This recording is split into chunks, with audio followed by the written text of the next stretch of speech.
And hello, my sweet Netherlings. Welcome back, welcome back. It's lovely to see you all. Get on in here. It's good to see you. How are you doing? How are you doing? That's strange. I have memories of a really wild night last night. Some Freaky Friday-esque type shenanigans happened, right? Does anyone else seem to recall that? It's strange. I have a certain level of disconnect from everything that happened. Hi, hello. It's lovely to see you all. Get in here, get comfy, get cozy, because we've got a treat ahead. We've got a treat ahead, right? Whiplash.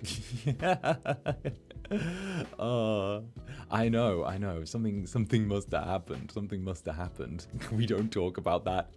We're gonna bury that deep down. We're gonna bury that. We're gonna push that down. Yesterday I was short. That's crazy. That's crazy. Imagine that happening. Imagine me being short. That would be insane. Although short Zander might be adorable. Fun-sized Zander. Now, there's a few things I would love to talk about with all of you before we dive on in, right? There's a couple of things I would love to just go over. And of course, I feel like we've got a lot on the menu, right? Do we not? Do we not have a lot on the menu between you and I? Do we not? There's a few things that I think need to be tackled, right? Need to be tackled. So what we'll do is we'll start with the not fun thing to start off with, and then we'll dive into the two fun things that need to be tackled. The two very, very fun things, all right? So first time not being VOD Gang, welcome in. And of course we love everyone here, whether it's lives, lurkers, or VOD Gang. Mwah, that one's for VOD Gang. But good morning, 𝓂𝓸𝓾𝓻. How goes it? Thank you for the super. Have a good day. Love you too. Mwah, there you go. But first things first, I just wanted to highlight something, and that is that respect has always been the backbone of Club Netherbrand. I take pride in how my Netherlings are not only kind, but respectful to others, whether they're in my club or anywhere else in the internet. And I understand that there are times where jokes may get out of hand and they may turn around, and even I could see the humor at first. However, to those who could not turn around and be respectful, that is something that is simply, it's something that we don't want here. And in full honesty, you know, it did make me a little bit sad. But I know that wasn't the majority. I know that a lot of you listen, and of course, to those of you who did listen and were good, thank you very, very much. And of course, I understand, and I don't want us to make a large deal out of this, but I think we can all collectively agree that it's probably best that doesn't happen again. But for now, I don't think that anyone needs to worry about it. I don't think that we need to make a bigger deal out of this. I think that just simply drawing a line under it and moving forward is probably the best way to do this. But for those involved, I have taken action and I have kept an eye on things. And of course, again, I just wanted to let you know, those who do listen to the rules have always and shall always be absolute heartthrobs of mine. But thank you everyone who was good, who listened, who behaved, and of course, I get it on some level, you know? But I just wanted to say that with that out of the way, and us having addressed that, 3D. Anai Nekomada, thank you for the 20 gifted members. Thank you. Thank you very, very much. Thank you. Thank you very much, Anai. Let's go. Let's talk about the 3D debut, shall we? We're getting Zander Netherbrand in 3D. We're getting 3D Zander. Now let's talk about that. Let's zero in on that, shall we? So we're turning around. It's finally happening. I can finally share one of the things that I've been working on all these months, right? And that is that you are getting your very own 3-dimensional Incubus, complete with a fancy stage, with a couple rooms, with all of this beautiful thing. The lighting, oh my God, the lighting. I've seen my stage, and like, ooh, it's up there. The lighting, the art direction, the general like feel of everything is so good. And I got like I was very hands-on in a lot of the design on this. Obviously, I'm not going to spoil anything here, but the huge, beautiful amount of effort that was put in by the 3D design team over at First Stage Productions.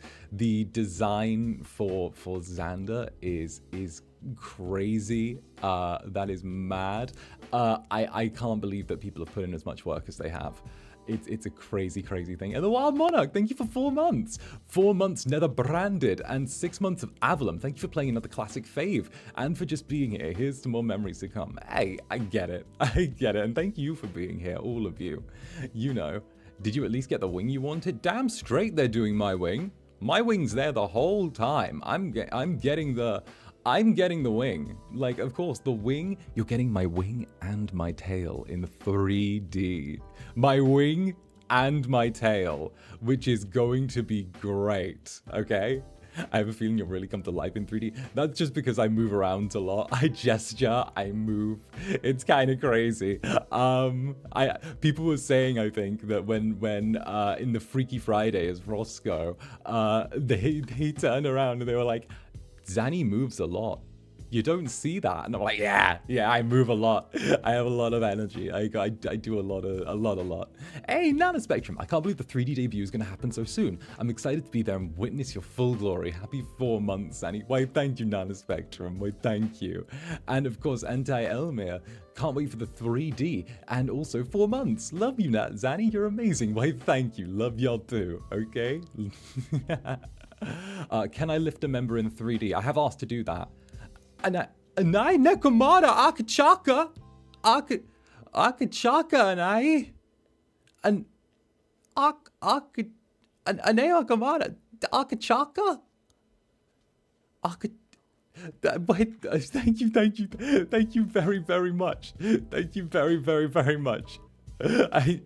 I'm assuming that's about the 3D debut, but Indeed, the 3D debut is something that I'm really hyped for. I put in a lot of work, and of course, you know, and of course the summer merch as well is like live now, in case you haven't seen, which is crazy. Seeing something that like I put a bunch of work in like come to life and get to turn around and you know, see people really into that. Apparently people have been really into the summer merch for me, and that's crazy.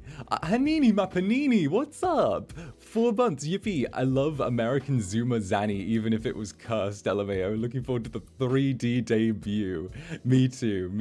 You got the puppy. Hey, you got the puppy. What was the bonus I mentioned? Oh, I can explain what the bonus is now. So there's a bonus. I can say this. I can't show the full bonus on screen, but what I can do is this.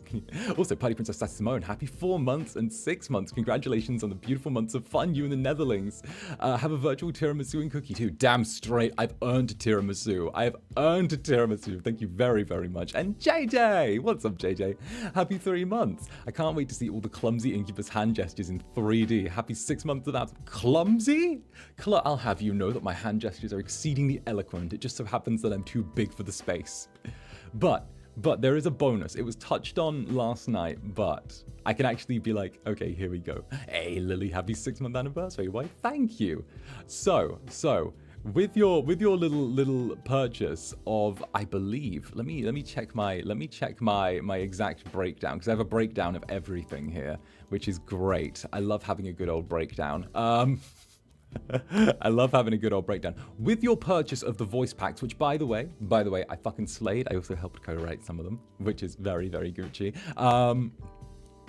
With the voice packs, you get a bonus. Hey, Leah, thank you for the 6 months. Oh, not the 6 months. Thank you for the 4 months. Happy 6 months. So excited as a 3D for this 3D debut as well.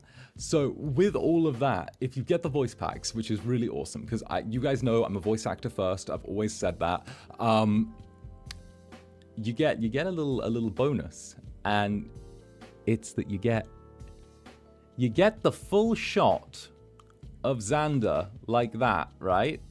You know, like side thing and all, ready and of like ridiculously high quality to use as a background on the phone or like a screensaver, or like you get the high quality like PNG version of that. You get the wallpaper with the voice packs, and the voice packs are like super long. So if you want a digital background, if you want to have the high quality little version with the open sides, with the little beach pose, all right, you get that with the voice packs.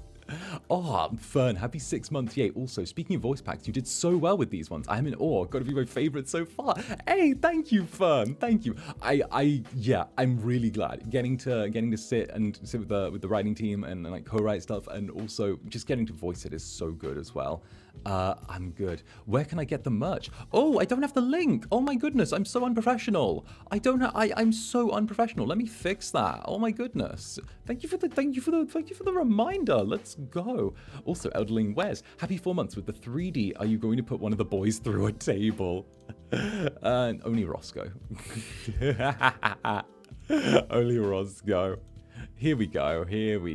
So what I'll do is I will drop this here, and then I will pin it. Is that a link? Does that work as a link? I don't think that works as a link. Yeah, it doesn't work as a link. Hey, Pearl, happy 6 months, Danny. Hope to see you trip in 3D. Love that. Love that. Will definitely. That's not a real link. That's great. Let me copy this. The link is not blue. Done. And Kasumi, thank you for the 1 month of membership. Let's go. There we go. There we go. There's the link. So if you want to turn around and go and check out some of the merch, it's there. The sale period's like a little bit limited, but if you do get the voice packs, go for it. I worked really, really hard on them. Even if you just like pick up one thing. So to clarify, if we purchase the VPs, including EXZANI, we get a wallpaper. Indeed, that is how I understand it.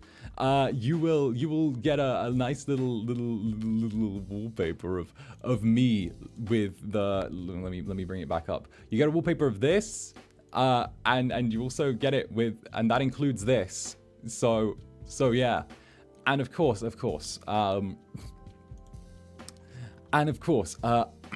did prepare a few words for this. Give me 1 second. Where is it? EX doesn't include wallpaper. I see. Thank you. Moon, hey, thank you for the 4 months. Happy 4 months of members and 6 months with Avalon. You did so well in the VPs. They're absolutely delightful. Can't wait for 3D. Let's go. Thank you very, very much. No, I take pride in the voice packs. You guys know when it comes to, you guys know I'm the voice actor of Avalon. When it comes to it, I love getting my grind on with that. Asquath, happy 6 months and 4 months of being Netherbranded. Excited to listen to your voice packs later. Listen to them. They're good. They're really, really good. And Red, Club Netherbrand's Evious Rabbit, happy 4 months and happy 6th month of Avalon. Zanny in 3D, my IRL friends are not going to hear the end of it. Do it, drive them mad. And Adela 555, which I know you just want me to call you Adela, but also the 555 just slipped out. I'm sorry. Happy 6 months. Your voice packs are so yeah, they are. My favorite one is actually like the EX one. I really like the EX one because like I did the EX one. Like that was me. I wrote the EX one. I had like a real hands-on in that one, but it was really cool. I loved getting to like give my submit notes to the writing team and just go back and forth and like have that really cool relationship, and like it's really cool backstage. I can't even. And of course, hey, let's go. Thank you very much, Nola Gladiolus. Let's go. Congrats on 6 months and your future 3D debut. You've all been working so hard and you've done so well. This goes both to Avalon and the Athalites. You truly deserve the world and more. To many wonderful years together. Hey, first of all, thank you for the first ever Super on live stream. And second of all, you all know I'm not going anywhere. Not at all, okay? Never. My feet are locked here, okay? It's like I do not... I've said this before. I'll say it again, okay? FSP is my company. I'm not leaving, okay? I'm not leaving. My boots are like, my heels are dug in. I'm gonna outlive this company, all right? I'm not going anywhere. This is my place, my home, my club, my damned Netherlings. And I love it.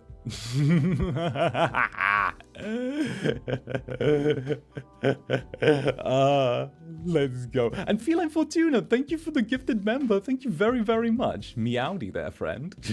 And Little Wolf, Club Netherbrand's Paparino. Thank you for the 20 gifted members, Little Wolf. Thank you, thank you. At this rate, I'm gonna have to do another membership thing early next week in order to get to say hello to everyone. Let's go. Thank you, Little Wolf. Thank you. And Sky, happy 6 months. Looking forward to everything that will still come. Indeed, there is a lot more to come. A lot more. Like, if you think 3D debut is where this year's like stopping, no. No, no, no, no, no. There is so much more to come. There is so much more for me to do. I'm not half done yet. And I mean that. I'm not half done. This year is there's still 5 months of this year left, and I'm going to cram everything possible into them. Everything. For sure. That's one thing I've been very keen about. I mean, there's more. Listen. Look at what my schedule for the week is, right? Look at what my like, this isn't even this week's schedule, but like, look at what my schedules look like. They're like 11 streams, 9 streams. Like, if I was gonna do that, why would I not do that with all of the stuff I want to do in a year? And then Rui Murasaki, thank you very much. Happy 4 months. Still recovering from the psychic damage from yesterday. However, the voice bags made up for it and I used them to sleep. Good job on those. Why, thank you. I did take a lot of pride in those. And, you know, it's my thing. It's my thing, you know? Voice acting's always been my thing, so it's really nice to get that. Plus, I got to do like the voice stuff for the trailer. The 5 of us will shine brighter with an even grander light. That thing. I got to do that, which is really good. It was so cute as well, because FSP like grabbed me and they're like, hey, listen, you do voices. And I'm like, yeah. And they're like, you're good with trailer stuff. And I'm like, yeah. And they're like, can you do the voice for this? And I'm like, yes, of course. Of course. Of course I will. Of course I will. And that time I was reincarnated as a Glizzy Lord. Thank you for the Glizzy. That just sounded like a 𝓂𝓸𝓼, but it's all good. We love 𝓂𝓸𝓼. And is that's the not so lonely writer? Happy 6 months. Can't wait to see your clumsy self in 3D. Also forward to Netherbrand. It's like you guys are wishing for me to fall on stage as soon as it starts. It's like you guys are wishing for it. Special guests have been contacted. So let's focus in. You do voices, yeah. Where's the trailer? I haven't seen. I think that's on the where is it? The official FSP not Discord, the official FSP page, I believe. Creative Burnout. Hey, happy 6 months, Zander. Thank you for brightening our days and bringing an endless source of inspiration. I'm so happy to have found you and the Netherlands. Why, thank you, Creative Burnout. Hopefully, we can get you a little less burnt out by the time you're done in Club Netherbrand. Who am I kidding? I'm not letting you leave after that. And Little Wolf, happy 6 months, Zanny, and congratulations to the 3D. You and the other boys absolutely deserve this. Yesterday / this night was absolutely worth it to sacrifice my beloved sleep. Yeah. Oh, that's wonderful. Thank you so much. And of course, do get some rest, get comfy, get cozy. You deserve it. You deserve it, right? You most certainly do. Most certainly. And hey, Wishing for both clumsy Zanny and draw me like one of your French girls, Zanny. Heck, we'll see. We'll see. I'm looking forward to the whole experience of it. Dear Mika! Sorry, I gotta scream your name. It's just the way it works. Dear Zanny. Happy 6 months. Hey! Thank you. Thank you very, very much. Happy 6 months to you too. Happy 6 months to you too. It's been an absolute pleasure. I never intended for this to become as much of a thing as it has. And I can't help but say that I didn't plan for things to go as well as they did, but the Netherlings are so vocal and incredible that... Mika, are you doing something? Are you doing a thing? Thank you for being our amazing club host. Wait. Ija! And Zanny, our little Incubus, happy 6 months. Hey, thank you. Happy 6 months to you too. Oh, goodness. Oh, crazy 6 weeks, huh? Glad you're doing fine. Non-stop, baby, non-stop. Thank you for all the hard work you do for us every day. You're doing a thing. You're doing it. You're doing a thing. You're doing a thing. You're not. Who's doing? Who planned this? Did one of you do? I'm bringing this back. It makes me feel more secure.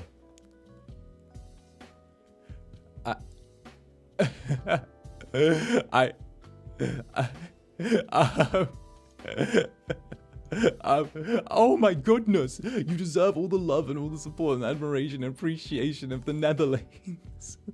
Why, thank you, Eliza. Thank you for this. Thank you for the first ever super chat, Eliza. Happy 6 months. I can't wait for the 3D. Why, thank you. Why, thank you. Why, thank you. I'm really proud of it, and I'm really glad that we made the club, the club, and all of you are insane. You're all insane. Antoinette, what is up? Cheers for 4 months. Netherbrand in 3D. Much love. Oh fuck. Sanaway, OMG, you joined at the right moment to see that. Bless my eyes. Mika. We love you. Please keep doing what you're doing. We'll always be by your side. Why, thank you very, very, very much. Thank you. Thank you. Thank you very much for the sticker. Much love. Yeah, much love. September, thank you very, very much for the there's nothing to even comment on. Shadow Aisha, thank you for the super. Get smothered in love, Zanny. Why, thank you. Why, thank you. Anai no Komada, descending rainbow. Asquoth, we love you so much. Thank you for being here. And Rui Murasaki, thank you for the rose. No, thank you. Fuck. Oh my goodness. Elderlings, we ball. Elderling, thank you. It keeps going. Sorry, give me a second. Noah Gladiolas, you truly do deserve all the world, Zanny. Much love from us, Netherlings, thank you. And Momoironi, you're amazing, Zanny, thank you so much. Bro, check your stream.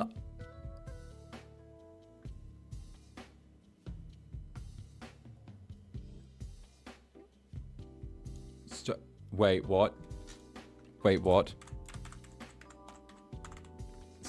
Wait, I didn't have the... I didn't have the source open. Wait, I didn't have the source open. I had to turn. Wait, I turned off the Streamlabs source a little bit for the. Wait, let me log in. Wait.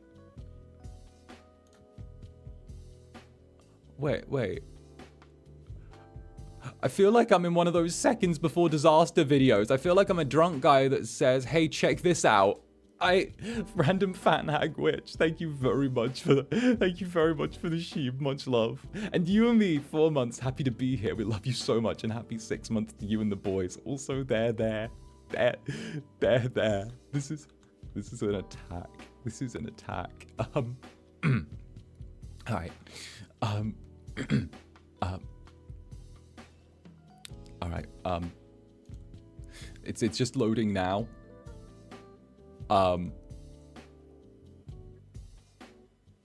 I just got 𝓂𝓸𝓾𝓻 September. Oh goodness, I didn't have the thing open. Oh my god, there's not one, there's more. Oh my god. Oh my god, I'm so sorry. I'm so sorry to the people who... I need to turn this back on. I turned off the little Streamlabs thing in here because like where is it? Okay, I need to quickly read and respond to have people been doing this for days? I'm so sorry. Okay, huge I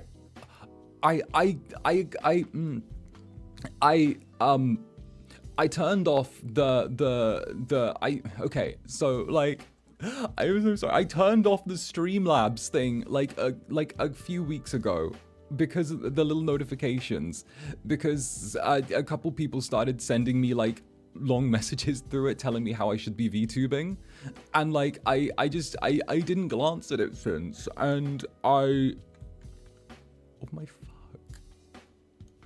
But first of all, let's go through some of these. Lemonade, thank you for the 4 months. We're so grateful to have this place of warmth and love. Remember, we love you and support you always. Thank you. First of all, a huge thank you to several people right now. Mikaya Roll, Deo. Huge thank yous to you. Club Netherbrand Simp, which is crazy. Antoinette, thank you. Descending Personas. Let's Play Fall Guys, connection error. Aw, dang it. Kiwi, Zanny, I missed you a lot. Thank you, Kiwi. Flamin was, sorry about the spamming chats. You're doing so well. We're blessed to have found you. I wasn't supposed to spend any money this week, but Heart says support the Oshi. And hooray! Zanny, it's been a wonderful 6 months with you. Looking forward to the week. You have planned, nom nom. And then September with the 𝓂𝓸𝓾𝓻. Achoo! OMG, who sneezed? What happened, huh?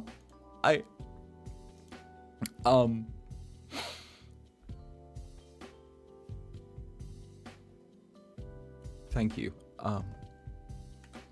Thank you. I need to sip my coffee really quickly.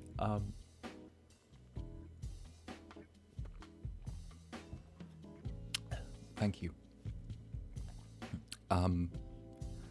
I didn't think when I started VTubing that I would be able to find a home here, and I didn't think that I would find the wonderful people in Club Netherbrand that I have, but all of you have turned around and made this such an amazing journey. And it doesn't matter what metric you look at it through, whether it's the fact that whether I will get to that in a second. I will get to that one in a second, fun. Whether it's looking at the amount of people who turn up, or the amount of love that the Netherlings have, or even if you're some corporate bigwig in the meeting saying that the Netherlings have the presence of a community 3 to 4 times their size. There's everything that I have seen and got to be a part of with all of you has been incredible. And if you'd have told me that this was the way it was going to end up at the beginning,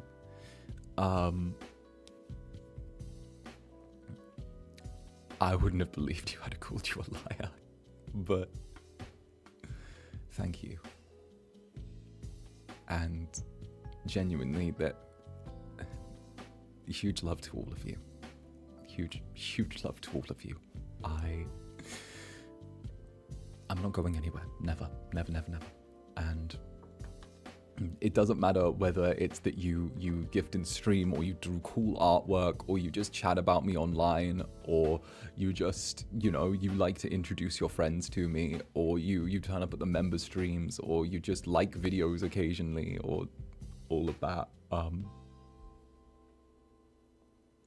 I made a place for the outsiders, and I didn't think that it would be like it has, but you're incredible.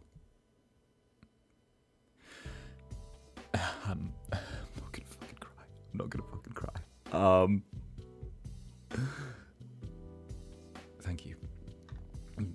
And Fern, thank you for those. Thank you for the chat. Thank you for the super. Thank you for everything you do for us, Annie. We love you so much. You're the best Kamiyoshi I could have wished for, and I'm so happy I got to spend those last 6 months with you in the Netherlands. I'm glad. And I'm gonna keep making you all happy for a long time to come. A long time. Doesn't matter if it's 6 months, a year, 2 years, 5. I'm gonna be here.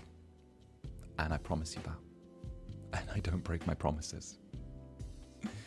Nana Spectrum, we adore you so much, Zanny. You're unapologetically you, and we love it. No matter where you are, we will continue to love and support you. Thank you, Nana. And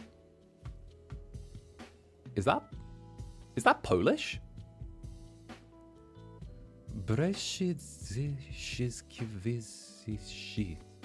Thank you for making us all have a home here. We love you so much. You'll have to forgive my sh's and zh's in Polish. My teacher has said that my sh's and zh's aren't quite where they should be. But dziękuję bardzo. Dziękuję bardzo. And of course, Mochimi, thank you so much for being here and being you, Zanny. This has been an amazing time already, and I can't wait to see what the future holds for us. So thank you for being so amazing. Thank you. Thank you. And a spiteful eternity, very specific, but your vibes make me remember watching Minecraft YouTubers as a kid. Here's hoping I turn out better than those Minecraft YouTubers. I'm sorry. It's not Club Netherbrand if I don't throw a little bit of shade here.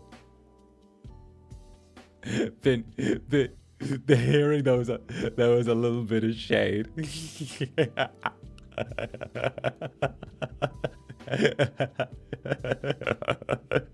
That's crazy, Zander.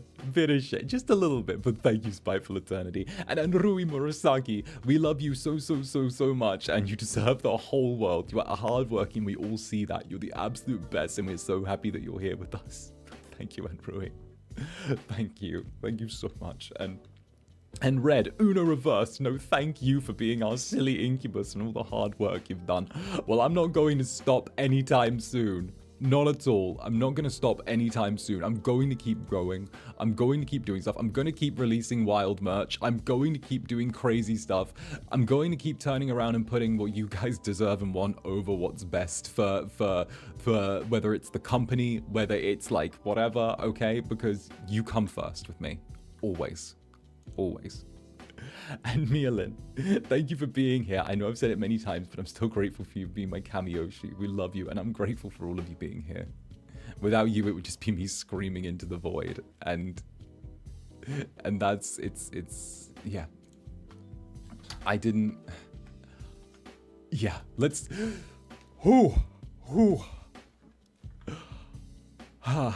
Make you Incubus cry day really happened. It happened.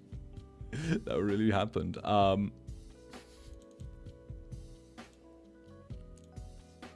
really happened. Oh, all right. All right, but we've been rambling on for like 20 minutes longer than we normally do. And I think that you and me should get cozy. So grab your seat. It's also referred to as my lap, and prepare to play some Doki Literature Club with me.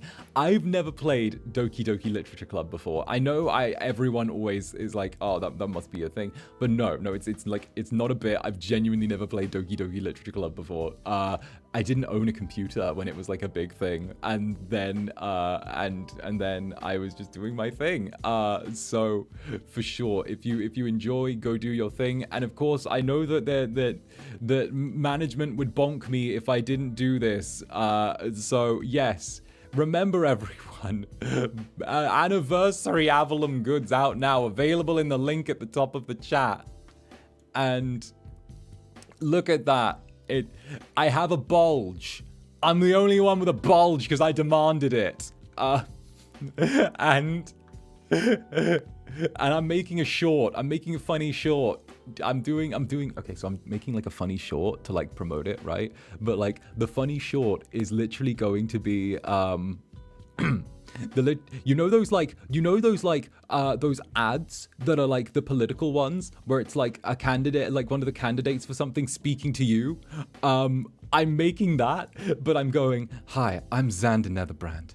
Every year, thousands of male VTubers are forced to release summer merchandise lines, where they are forced to cover up, forced to wear in clothing inappropriate for the beach.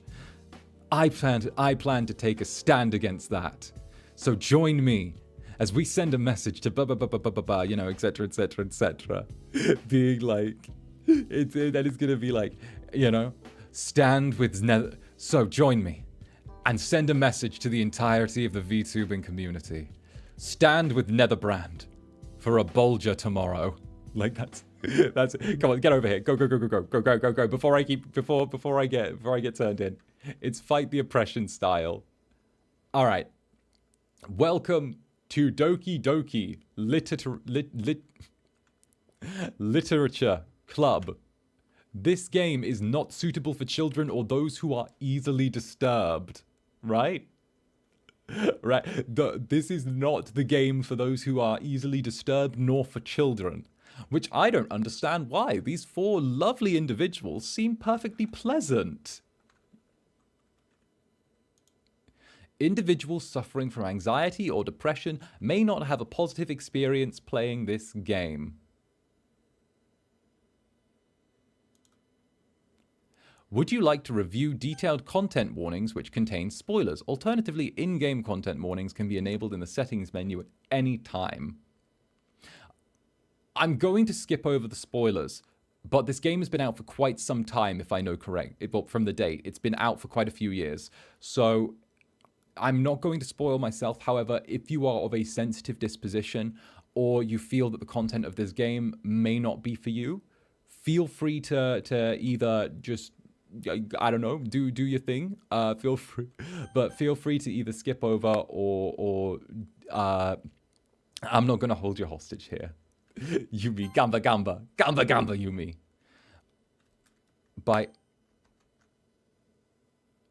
That's crazy. By playing Doki Literature Club, you agree that you have noted the game's age rating in your region, 18+, and you have consented to your exposure of highly disturbing content. Oh, these four look lovely.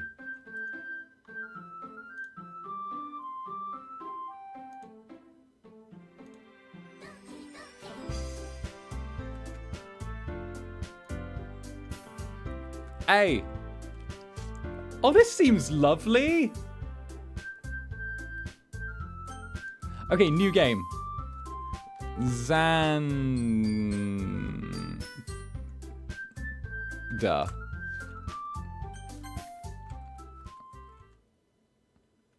Oh, never played this either. Oh!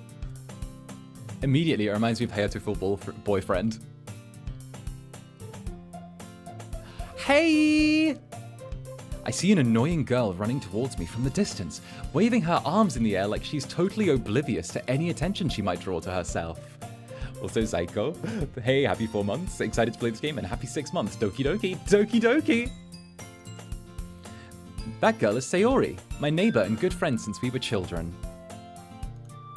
You know the kind of friend you'd never see yourself making today, but it just kind of works out because you've known each other for so long. We used to walk to school together on days like this, but starting around high school, she would oversleep more and more frequently, and I would get tired of waiting up. But if she's going to chase after me like this, I almost feel better off running away. However, I just sigh and idle in front of the crosswalk and let Sayori catch up on me. Aww! Ha! Ha! I overslept again. But I caught you this time. Maybe, but only because I decided to stop and wait for you. Yeah. You said that you said that like you were thinking about ignoring me. That's mean, Zander. Well, if people stare at you for acting weird, then I don't want them to think we're a couple or something. Fine, fine. But you did wait for me after all.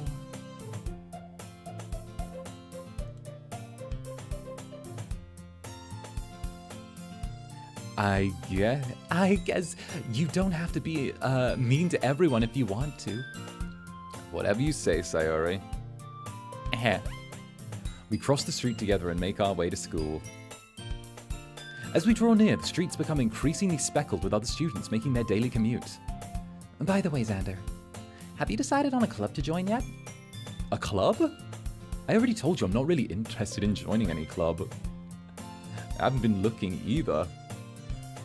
That's not true. You told me you'd join a club this year. Did I? I'm sure it's possible that I did in one of our many conversations where I dismissively go along with whatever she's on about. Why is this dude's so me? MC's so me, I can't be asked to argue, so I just smile and nod. Sayori likes to worry a little too much about me when I'm perfectly content just getting by on the average while spending my free time on games and anime. This guy. Uh-huh. I was talking about how I'm worried that you won't learn how to socialize or have any skills before college. Your happiness is really important to me, you know? And I know you're happy now because I die at the thought of you becoming a NEET in a few years because you're not used to the real world. Oh, wow. Not in education, employment, or training. Oof. You trust me, right? Don't make me keep worrying about you. All right. I'll look at a few clubs if it makes you happy. No promises, though. Will you at least promise me you'll try a little? Yeah, fine. I guess I promise you that. Yay! Why did I let myself get lectured by such a carefree girl? More than that, I'm surprised I could even let myself relent to her. I guess seeing her worry about me makes me want to ease her mind a little bit, even if she does exaggerate everything inside her head. I don't know, I was almost a NEET once. And that was when I didn't get into college the first time around, acting like drama school the first time around. The school day is as ordinary as ever, and it's over before I know it. After I pack up my things, I stare blankly at the wall, looking for an ounce of motivation. Clubs. Sayori wants me to check out some clubs. I guess I have no choice but to start with the anime club. Hello? Sayori? Sayori must have come to the classroom while I was spacing out. I look around and realize that I'm the only one left in the classroom. I thought I'd catch you coming out of the classroom, but I saw you just sitting here and spacing out, so I came. Honestly, you're even worse than me sometimes. I'm impressed. You don't need to wait up for me. No, don't worry. That was on, for once, that was my connection to the servers. That was from my end to their end. I think I must have had a hiccup. I must have had an outage. No, don't worry. I'm still here. Mwah.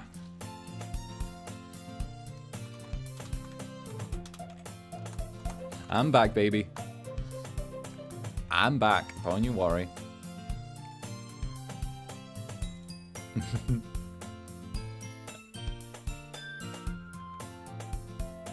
Here we go. Not that I was ever aware she had any interest in literature. Should chat be on screen or no? That's strange. There we go. In fact, I'm 99% sure she only did it because she thought it would be fun to help start a new club. Since she was the first one to show interest after the one who proposed the club, she inherited the title Vice President. That said, my interest in literature is guaranteed to be even less. Yeah, I'm going to the anime club. Oh, come on, please. Why do you care so much anyway? Well, I kind of told the club yesterday I'd bring a new member. And Natsuki made cupcakes and everything. Don't make promises you can't keep. I can't tell if Sayori is really that much of an airhead or if she's so cunning to have planned this all out. I let out a long sigh. Fine, I'll stop by for a cupcake, okay? Yay, let's go! Not gonna lie, cupcakes got me to... Not even gonna lie? Free food got me to join a... Free food got me to join an 8-week conversion program hosted by Scientology. Like, I kid you not. Like, the free food got me in college. I dejectedly follow Sayori across the school and upstairs, a section of the school I rarely visit.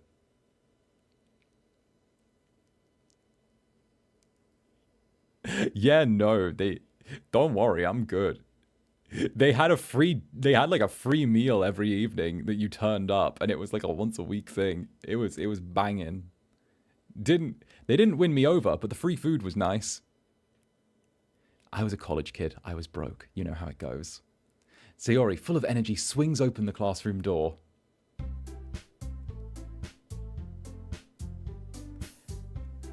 Everyone, the new member's here.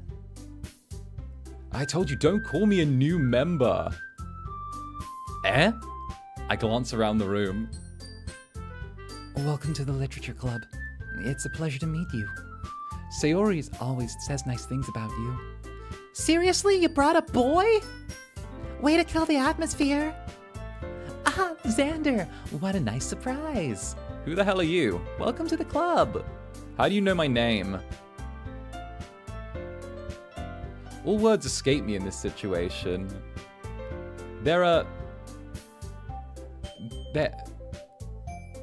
Okay, they've all got the anime blush on. Can I just say, shout out the fact that they're all using their anime blush toggle. Look at them. I'll join in. There you go. There, we can all use our anime blush toggle together. Oh, goodness. Who the hell are you? I'm dying. All words escape me in this situation. This club is full of incredibly cute girls. Okay, that's what we're going for.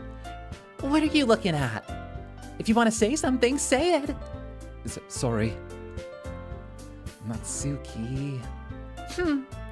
The girl with sour attitude, whose name is apparently Natsuki, is the one I don't recognize.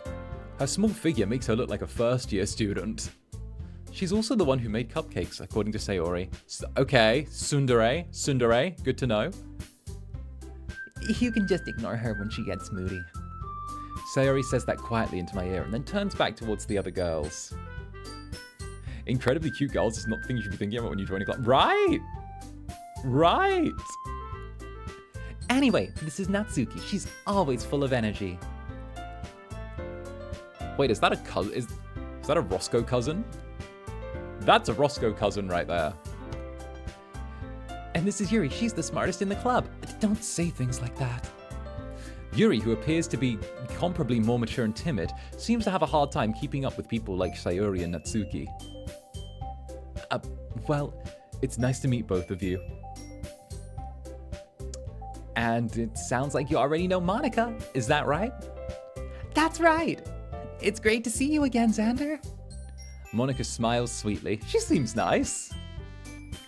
We do know each other. Well, we rarely talked, but we're in the same class last year. Monica was probably the most popular girl in class. Smart, beautiful, athletic. Basically completely out of my league. So having her smile at me so genuinely feels a little... You too, Monica? Come sit down, Zander. We made room for you at the table so you can sit next to me or Monica. I'll get the cupcakes. Hey, I made them. I'll get them. Sorry, I got too excited. Then how about I make some tea as well? Monica seems nice. Like, she's very, like, popular girl. I don't normally get along with the popular kids, but, you know, I like it. The girls have a few desks arranged from a table. As Sayori mentioned, it's been widened so that there's one space next to Monica and one next to Sayori. Natsuki and Yuri walk over to the corner of the room, where Natsuki grabs a wrapped tray and Yuri opens the closet. Still feeling awkward, I take a seat next to Sayori. Natsuki proudly marches back to the table, tray in hand. Okay, are you ready? Ta-da! Whoa! Natsuki lifts the foil off the tray to reveal a dozen white, fluffy cupcakes decorated to look like little cats. Oh, that's so cute! That's so cute, everyone! The whiskers are drawn with icing and little pieces of chocolate were used to make ears. So cute! I had no idea you were so good at baking, Natsuki. Well, you know, just hurry and take one. Sayori grabs one first, then Monica. I follow. It's delicious. Sayori talks with her mouth full and has already managed to get icing on her face. I turn the cupcake around in my fingers, looking for the best angle to take a bite. Natsuki is quiet. I can't help but notice her sneaking glances in my direction. MC, do not fumble the bag on this. Do not fumble the bag. Do not do it. Do not do it. I finally bite down. Hello. Hey, we love cats here. The icing is sweet and full of flavor. I wonder if she made it herself. What kind of icing? Vanilla? You know what? I reckon she's probably done some of that fancy, like, infusion icing. You know, where it's like vanilla, but there's a passion fruit infusion or something like that. This is really good. Thank you, Natsuki. Why are you thanking me? It's not like I... Haven't I heard this somewhere before?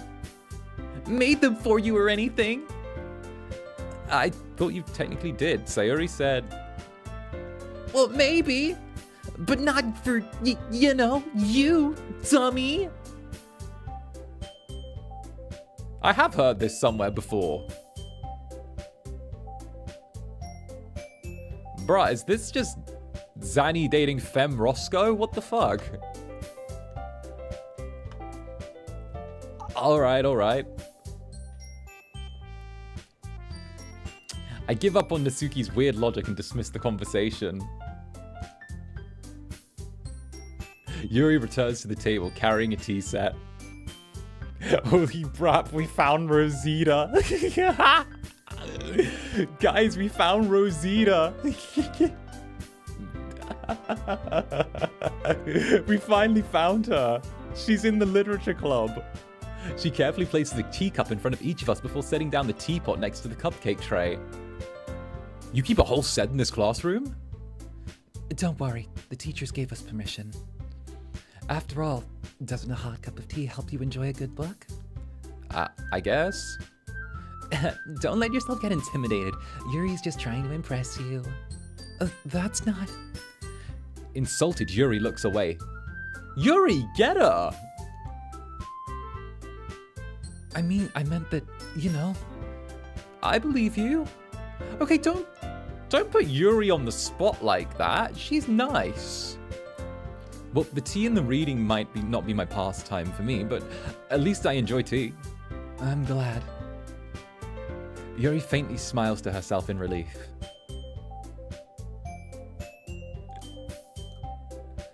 So, what made you consider the literature club? I was afraid of this question. Something tells me I shouldn't tell Monica that I was dragged here by Sayori. Well, I haven't joined any clubs yet, and Sayori seemed really happy here, so... That's okay. Don't be embarrassed. We'll make sure you feel right at home, okay? As president of the Literature Club, it's my duty to make the club fun and exciting for everyone. I don't know why, but like, okay, this is totally like a weird thing for me to say. I don't know why, but I'm having like a really good dyslexia day. Like, I'm having literally nothing at all stumble with these. Like, all the letters are staying in place, which is crazy. Monica, I'm surprised. How come you decided to start your own club? You probably could be a board member for any of the major clubs. Weren't you a leader of the debate club last year? Well, you know, to be honest, I can't stand all of the politics around the major clubs. It feels like nothing but arguing about the budget and publicity and how to prepare for events. I'd much rather take something I personally enjoy and make it something special. And if it encourages others to get into literature, then I'm fulfilling that dream. Monica's a great leader. Yuri also nods in agreement. When the font is dyslexia friendly? Right? I didn't even know. Yuri also nods in agreement. Then I'm surprised there aren't more people in the club yet. It must be hard to start a new club. You could put it that way. Not many people are very interested in putting all of the effort to start something brand new. Especially when it's something that doesn't grab your attention, like literature. You have to work hard to convince people that you're both fun and worthwhile. But it makes school events like the festival that much more important. I'm confident that we can all really grow this club before we graduate. Right, everyone? Yeah! We'll do our best. You know it! Everyone enthusiastically agrees. Such different girls, all interested in the same goal. Monica must have worked really hard just to find these three. Maybe that's why they're all so delighted at the idea of a new member joining. Though, I still don't know if I can keep up with their level of enthusiasm about literature. I love your Yuri voice. Yes, she strikes me as someone whose voice is like a little bit lower and a little bit more even keel, you know? So Zander, what kind of things do you like to read? Well, considering how little I've read the past few years, I don't really have a good way of answering that. Someone who studied graphic design, good UIs make me happy. Right. Manga. I mutter quietly to myself, half joking. Natsuki's head suddenly perks up. It looks like she wants to say something, but she keeps quiet. Not much of a reader, I guess. Well, that can change. What am I saying? I spoke without thinking after seeing Yuri's sad smile. God damn it. Okay, but like, I hate to say it, but like, a slightly sad-looking girl may actually get me to kill for her if the situation is approached right. I have a weakness for that. Anyway, what about you, Yuri? Well, let's see. Yuri traces the rim of a teacup with her finger. My favorites are usually novels that build deep and complex fantasy worlds. The level of creativity and craftsmanship behind them is amazing to me. And telling a good story in such a foreign world is equally impressive. I think I like Yuri. Yuri goes on, clearly passionate about her reading. She seemed so reserved and timid since the moment I walked in, but it's obvious by the way her eyes light up that she finds comfort in the world of books, not people. But, you know, I like a lot of things. Stories with deep psychological elements usually immerse me as well. Isn't it amazing how a writer can so deliberately take advantage of your own lack of imagination to completely throw you for a loop? Anyway, I've been reading a lot of horror lately. I read a horror book once. I desperately grasped something I can relate to at the minimal level. At this rate, Yuri might as well be having a conversation with a rock. Really? I wouldn't have expected that, Yuri. For someone as gentle as you? You could say that. Honestly, I really do like reading horror. I read a good bit of Stephen King, Dean Koontz. Dean Koontz is a really underrated writer. If you haven't gotten into, I believe it's 66 or maybe 64 Shadow Street, give it a read. It's really good. And the concept is really good. The idea of an apartment block full of random people getting transported to a hell dimension filled with like stuff from the mist is so good, and seeing how a bunch of strangers who live next to each other can turn on each other so quickly is so good. So yeah, I think it's either called 66 or 64 Shadow Street by Dean Koontz. It's really good. Really, really good. I guess you could say that. But if a story makes me think or takes me to another world, then I can't really put it down.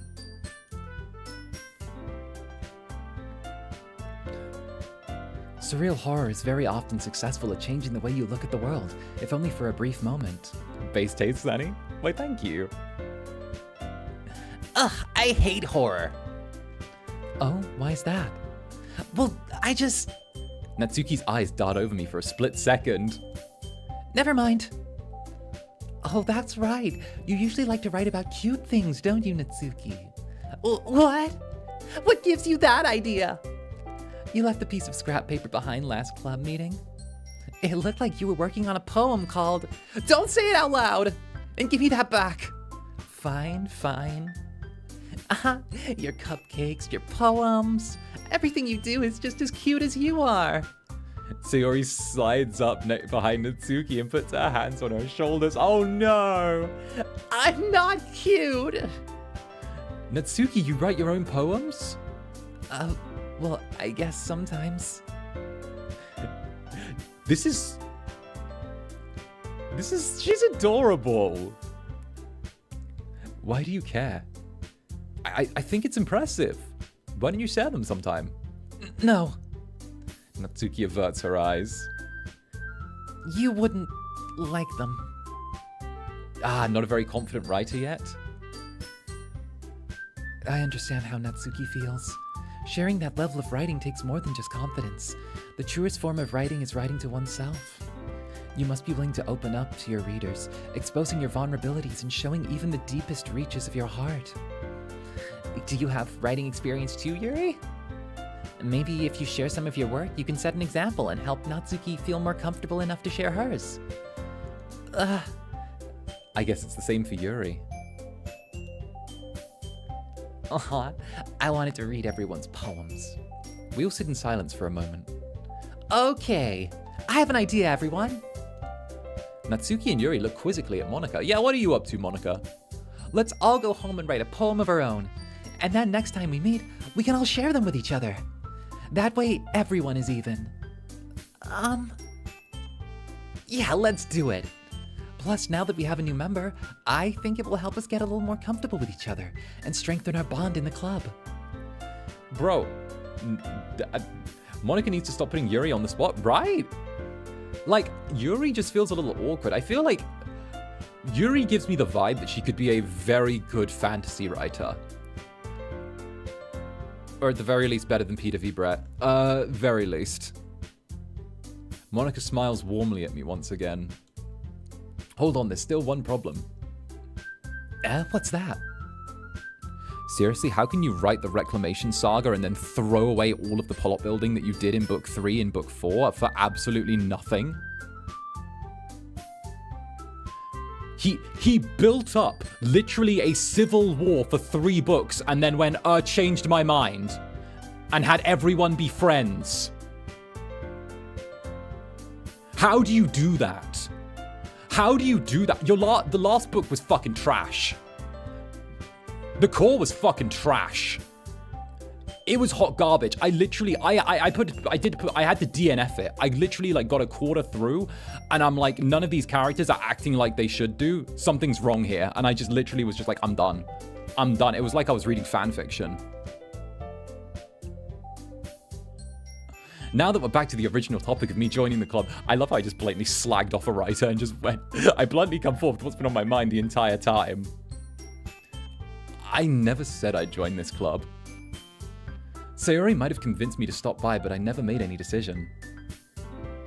I still have other clubs to look at, and I lose my train of thought. 4 girls stare back at me with dejected eyes. But... I'm sorry, I thought... Zander... You all... I'm defenseless against these girls.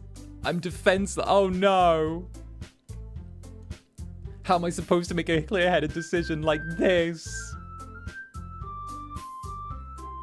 That's it. If writing poems is the price I need to pay in order to spend every day with these beautiful girls. Right. Okay, I've decided then. I'll join the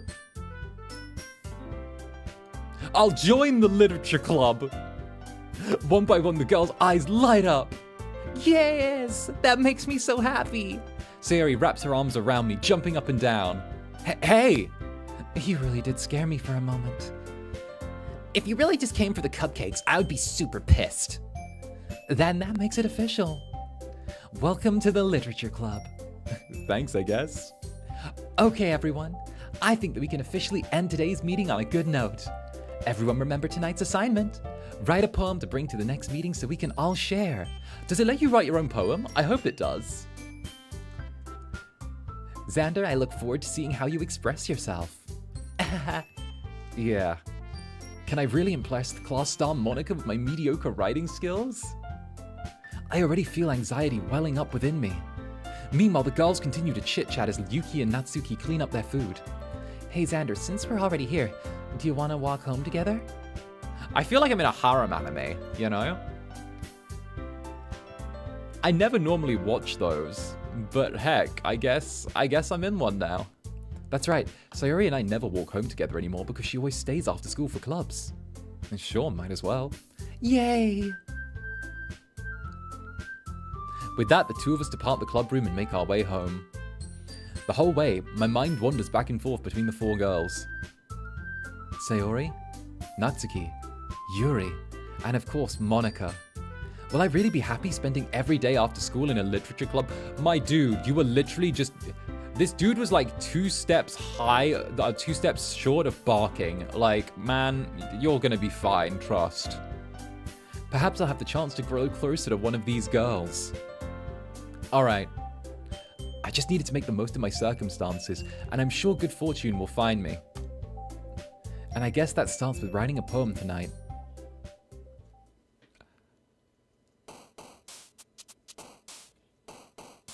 Don't disrespect yourself by changing yourself for someone that you're interested in. It's time to write a poem. Pick words that you think your favorite club member would like. Something good might happen with whoever likes your poem the most. Ooh.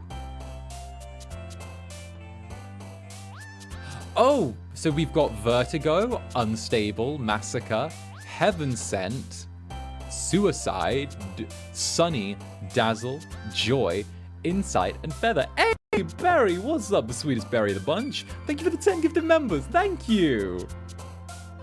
Let's go. Let's go. Thank you very, very much. Mwah. There you go.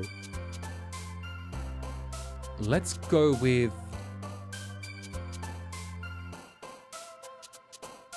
I like heaven sent as a word.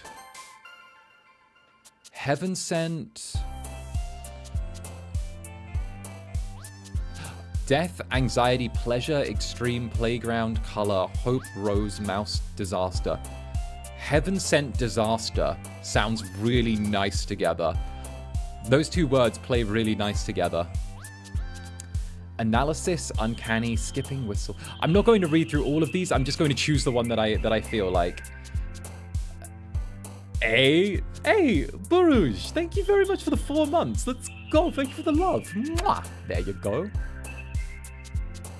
Uncontrollable.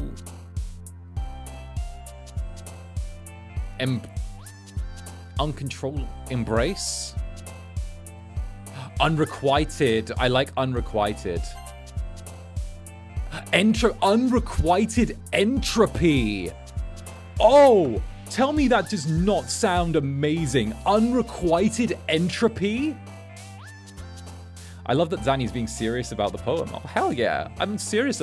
Like, trust me, if you see me in my writing streams, I go hard. I like the writing streams. I know they're not for everyone. They're not like super flashy. But like, if you've ever wanted to see the way my brain works, I go insane with those. Heaven sent entropy. Oh.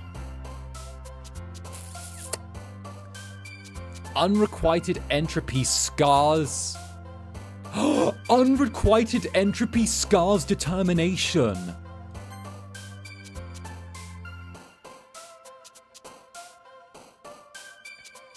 Entropy is like the inevitable ending of all things. Desire. Kiss. We've got to throw in kiss. Vanilla swimsuit. Fine. Alone, precious. Dark.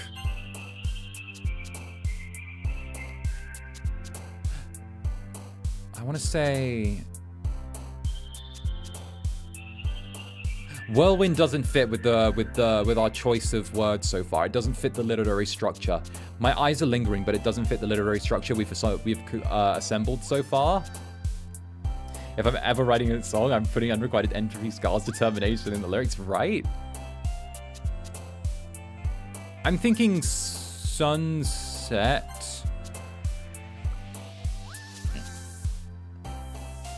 Anime silly destiny. Destiny's always a good one. I'm feeling destiny. Misfortune. I like that. Memories was also there, like unfortunate memories, but or not unfortunate. The one I just said before. I feel like misfortune just fits in.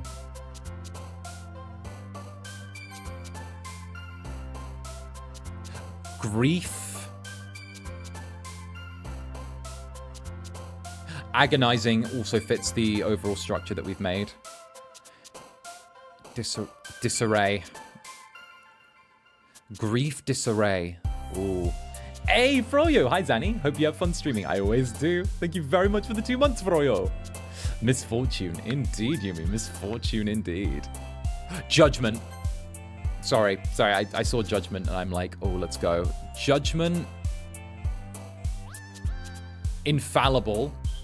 Because what we're doing is the structure we've built so far is very much of like a higher calling, if that makes sense. The words that we've picked is almost like, I want to say like, the theme that I've gone for with my word choices is grief in the face of the magnitude of eternity. Something like that, you know? Prayer. And then fear. Sayori's reacting to the words a lot. Sayori's down with what I'm cooking. I wonder what it's come out with.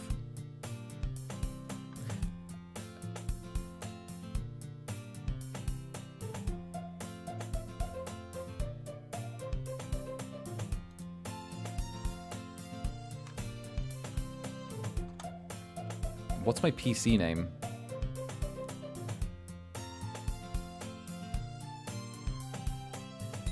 Okay, we're safe. Glad to see you didn't run away on us. Haha. No, I just needed to... apparently this game can dox people by accident if it detects the PC... It can detect the PC name, but I had to check that my PC name was, like, set to something else. Yeah, no, my PC name is set to 2 random letters. Glad to see you didn't run away on us. Haha. Nah, don't worry. This might be a little strange for me, but at least I kept my word. Oh, but if it detects OBS, it doesn't. Oh, Gucci. Well, I'm back at the literature club. I was the last to come in, so everyone's already hanging out. Okay, that's cool. That's cool. Thanks for keeping your promise, Zander. I hope this isn't too overwhelming a commitment for you. Making you dive headfirst into literature when you're not accustomed to it. Oh, come on, like he deserves any slack. So Yuri told me you didn't even want to join the clubs this year. And last year, too. I don't know if you plan to just come here and hang out or what. But if you don't take us seriously, then you won't see the end of it. Natsuki, you certainly have a big mouth for someone who keeps her manga collection in the club room. Natsuki finds herself stuck between saying Monica and manga. Manga is literature. Swiftly defeated, Natsuki plops back in her seat. Don't worry, guys. Zander always gives it his best as long as he's having fun. He helps me with busy work without me even asking. Like cooking, cleaning my room. How dependable. Sayori, that's because your room is so messy it's distracting, bro. I need to clean my room. My room's an absolute mess. I literally have a can of Monster Energy drink from a couple days ago still here. I blame Omi. He told me to try it. And you almost set your house on fire once. Is that so? You two are really good friends, aren't you? I might be a little jealous. How come? You and Zander can be good friends too. Sayori? As usual, Sayori seems oblivious to the weird situation she just put me into. Oh! Yuri even brought you something, you know? Wait, Sayori. Me? Not really. Don't be shy. It's really nothing. What is it? Never mind. Sayori made it sound like a... Sayori made it sound like a big deal when it's really not. What did I do? I'm sorry, Yuri. I wasn't thinking. Oh, come on. Let these two be nice. Let these two be nice. Let these two be nice to each other. I guess that's up to me to rescue the situation. Don't worry about it. First of all, I wasn't expecting anything in the first place.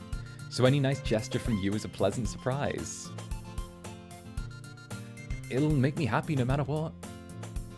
Is that so? Yeah, I won't make a big deal out of it if you don't want it to be. All right. Well, here. Yuri reaches into her bag and pulls out a book. I didn't want you to feel left out, so I picked out a book that I thought you might enjoy. It's a short read, so it should keep your attention even if you don't usually read. And we could, you know, discuss it if you wanted. This is... How is this girl accidentally being so cute? Guys, I think Yuri got me. I'm sorry. She even picked out a book she thinks I'll like despite me not reading much. Yuri, thank you. I'll definitely read this. I enthusiastically take the book. Phew. Well, you can read it at your own pace. I look forward to hearing what you think. Now that everyone is settled in, I expect Monica to kick off some scheduled activities for the club. But that doesn't seem to be the case. Sayori and Monica are having a cheery conversation in the corner. Yuri's face is already buried in a book. I can't help but notice her intense expression, like she was waiting for this chance. Meanwhile, Natsuki is rummaging around in the closet. I'm really curious to talk to Yuri a little bit more, but at the same time, I would feel bad distracting her from her reading. I catch a glimpse of the cover of her book. It looks like the same book she lent to me. More than that, she seems to be on the first few pages. Oh? Crap. I think she just noticed me looking at her. She sneaks another glance at me, and our eyes meet for a split second. But that only makes her hide her face deeper in her book. Sorry. I was just spacing out. I mutter this, sensing I made her uncomfortable. Oh, it's fine. If I was focused, then I probably wouldn't have noticed in the first place. But I'm just rereading a bit of this, so... That's the book you gave me, right? Mm-hmm. I wanted to reread some of it. Not for any particular reason. Just curious, how come you have two copies of the same book? She bought one of the books for me.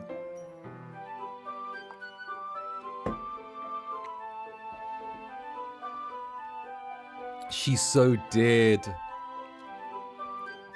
MC's voice is so... Teehee. Well, when I stopped at the bookstore yesterday... that's not what I meant.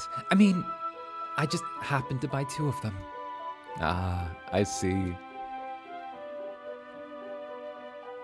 You're so quick with it, damn straight. There's something fairly obvious here that Yuri isn't telling me, but I decide to let it go. I'll definitely start reading it soon. I'm glad to hear. Once it starts to pick up, you might have a hard time putting it down. It's very engaging and relatable. It's a very engaging and relatable story. Is that so? All right, guys.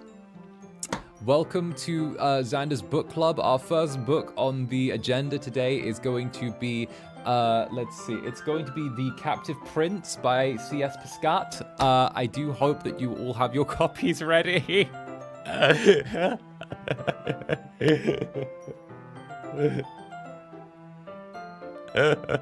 What about it anyway? Well,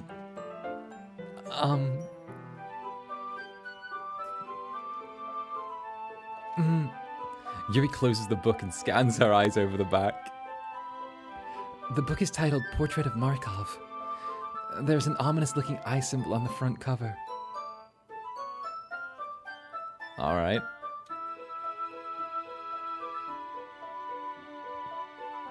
Did you just have that book on? I don't know. I just wanted to make sure I don't accidentally give anything away.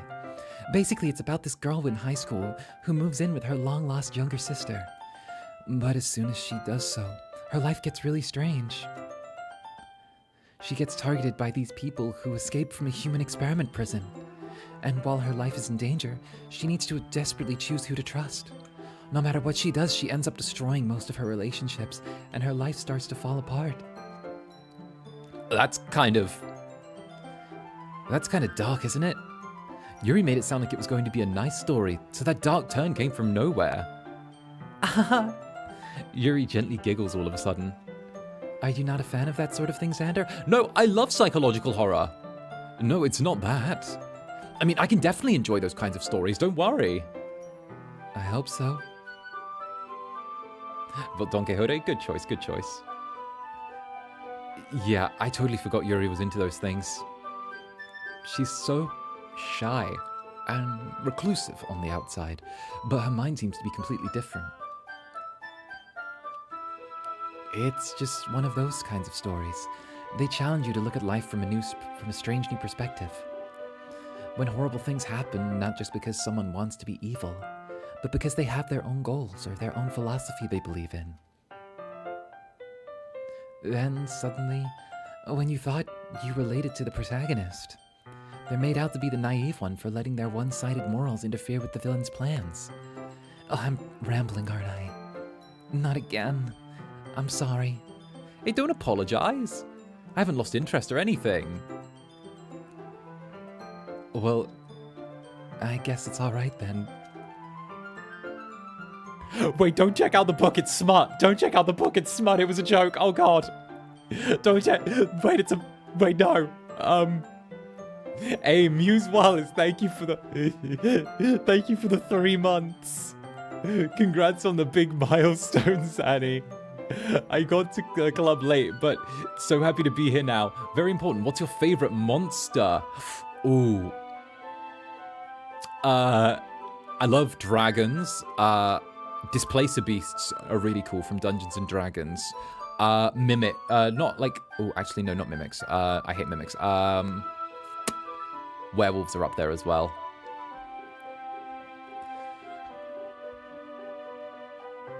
But I feel like I should let you know that I have this problem.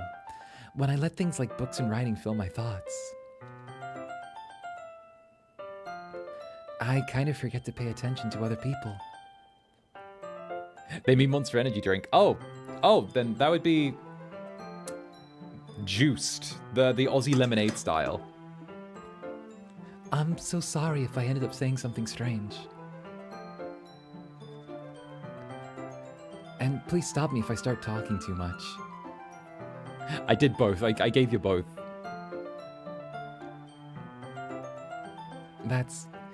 I really don't think You need to worry. Oh god, chat, drop the book, I'm gonna get in trouble. That just means you're passionate about reading. The least you can do, the least I can do is listen. It's a literature club after all. That's true.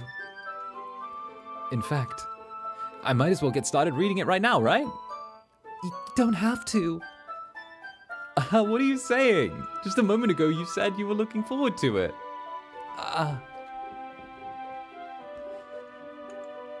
Let me get the book. I quickly retrieved the book that I'd put in my bag.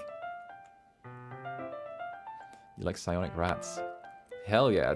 If they're around, what is it? They're around mind flayers for too long, they get psionic powers.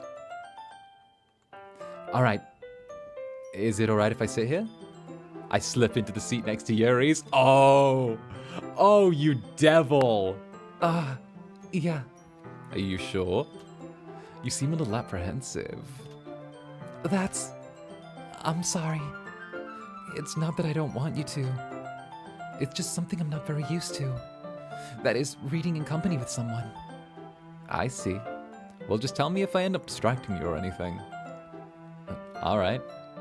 I open the book and start the prologue. I soon understand what Yuri means about reading in company. It's as if I can feel her presence over my shoulder as I read. It's not a particularly bad thing.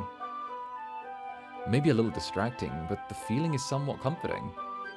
Yuri's in the corner of my eye. I realize that she's not actually looking at her own book. I glance over. It looks like she's reading from my book instead. Sorry. I was just... Yuri, you really apologize a lot, don't you? I do? I don't really mean to. Sorry. I mean... oh. Here, this should work, right? I slide... Oh, you devil. You devil. I slide my desk until it's up against Yuri's, then hold my book between the two of them.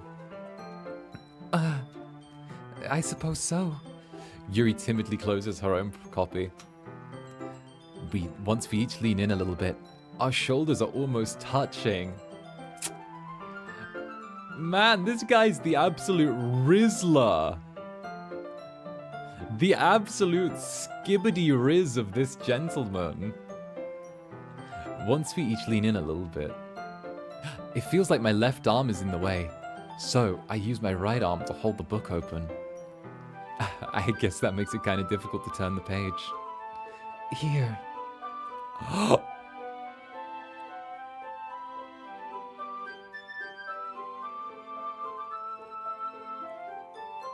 Yuri takes her left arm and holds the left side of the book between her thumb and her forefinger. Sorry, I slipped into my Roscoe brain for a second. I do the same with my right arm on the right side of the book. That way, I turn a page and Yuri slides it under her thumb after it flips to her side. But in holding it like this, we're huddled even closer than before. It's actually kind of distracting me. It's as if I can feel the warmth of Yuri's face, and she's in the corner of my vision. Are you ready? Huh? To turn the page. Oh, sorry. I think I got a bit distracted for a second. I glance over at Yuri's face again, and our eyes meet. I don't know how I'll be able to keep up with her. That's okay. You're not as used to reading, right? I don't mind being patient if it takes you a bit longer. It's probably the least I can do, since you've been so patient with me. Oh, she's hitting it back to us. Oh, Yuri, you devil. Me and the Netherlings, like what?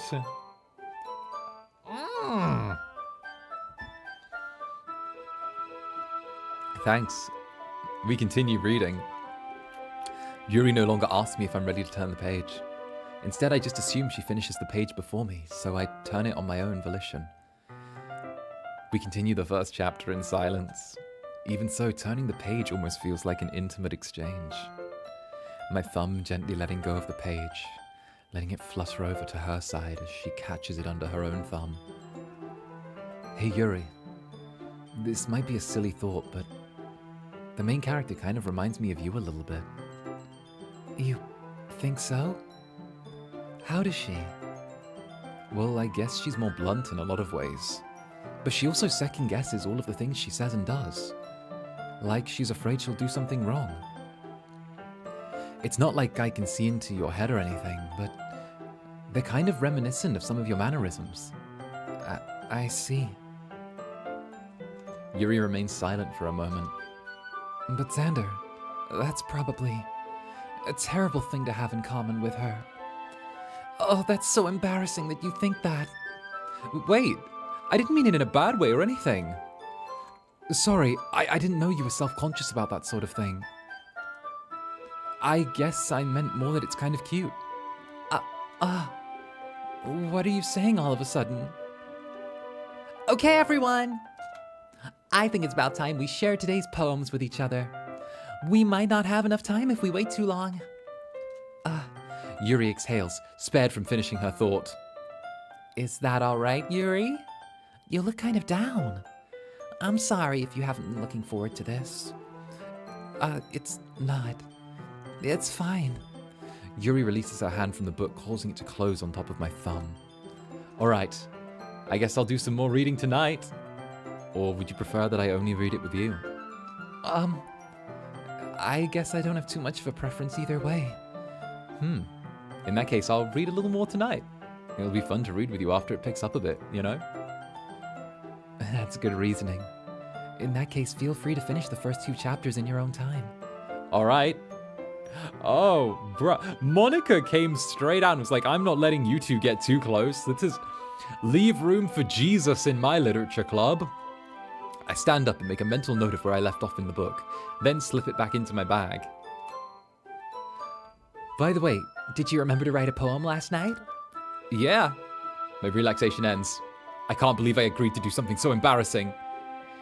I couldn't find much inspiration since I really haven't done this before. Well, now everyone's ready. Why don't you find someone to share with? I can't wait. Sayori and Monica enthusiastically pull out their poems. Sayori's on a wrinkled sheet of loose leaf torn from a spiral notebook. On the other hand, Monica wrote hers in a composition notebook. I can already see Monica's pristine handwriting from where I sit. Natsuki and Yuri reluctantly comply as well, reaching into their bags. I do the same myself. This is going to be really interesting. What direction are we going to go with this? Who should I show my poem to first? Yuri. Yuri seems the most experienced, so I should start with her. I can trust her opinion, to be fair. As Yuri reads the poems, I notice her eyes lighten. Oh! What? Oh! Exceptional! What was that? Did I just say that out loud? Yuri first covers her mouth, but then ends up covering her whole face. He's going to hate me. You really didn't do anything wrong, Yuri. I guess you're right. What am I getting so nervous for? Yuri takes a breath. So, what kind of writing experience do you have? Your use of imaginary and metaphors indicates you've written a lot of poetry before. Really? That's a huge compliment coming from you. This is actually my first time, really. Huh? Yuri stares at me blankly, then looks at my poem again. Well, I know that. I just meant, Yuri trails up, unable to find an excuse. She traces her finger along the words of the poem, as if breaking it down more thoroughly. Yeah, okay. This is the reason I was able to tell.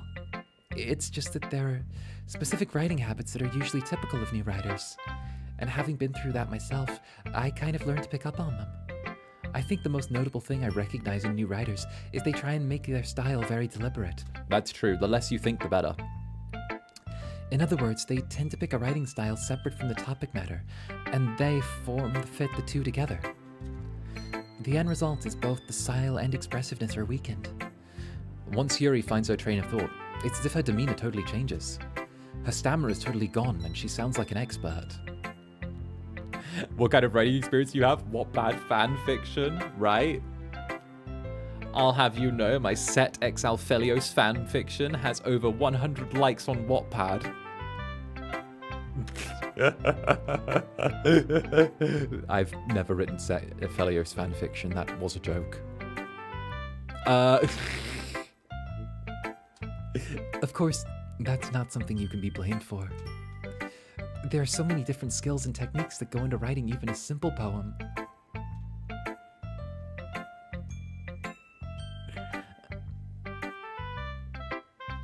Not just finding them and building them, but getting them to work together is probably the most challenging part. It might take some time, but it all comes with practice and learning by example and trying new things.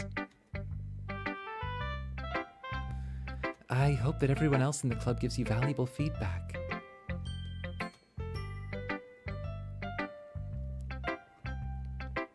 Natsuki can be a bit biased, though. Why was that the first one that came to your head? It's like a classic ship, you know? Besides, like, Sek calls Elfelio's mooncake, and that's kind of sweet. Bias how? Well, never mind. I shouldn't be talking about people like that. Sorry. It's fine. I'm not sure if Yuri is apologizing to herself or to me or to Natsuki. Do you mind if I read your poem now? Please do. I'd love to share my thought process behind it. Yuri smiles dreamily as if it's a rare opportunity for her, which in itself is kind of funny. After all, isn't this a literature club? Oh. All right, everyone.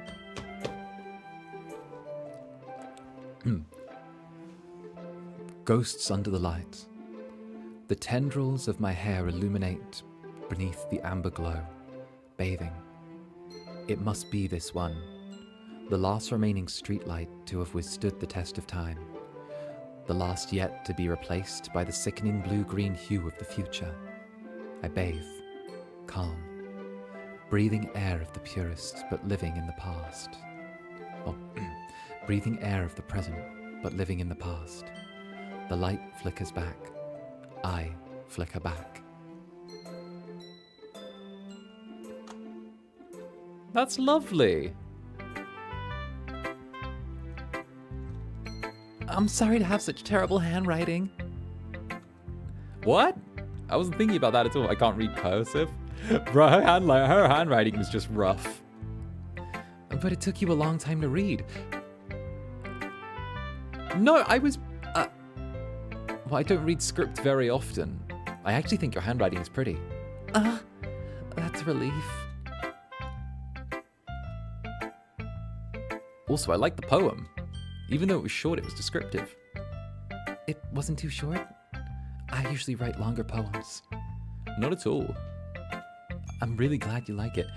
So, I don't think I've mentioned this before, but one time when I was running a Dungeons and Dragons campaign, actually not a Dungeons and Dragons campaign, it was a sci-fi D&D sort of game. It was another TTRPG. It was a system called Stars Without Number.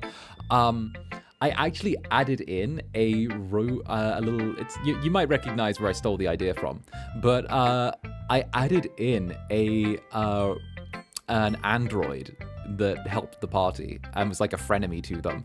That I thought the idea was great. He would be a frenemy to the party that turned up, but he could only speak in haiku.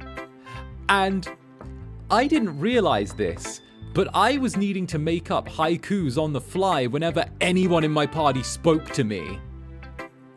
And I'll tell you what, I think I must have taken like 2 years off of my life through having to write haikus in my head while everyone was speaking.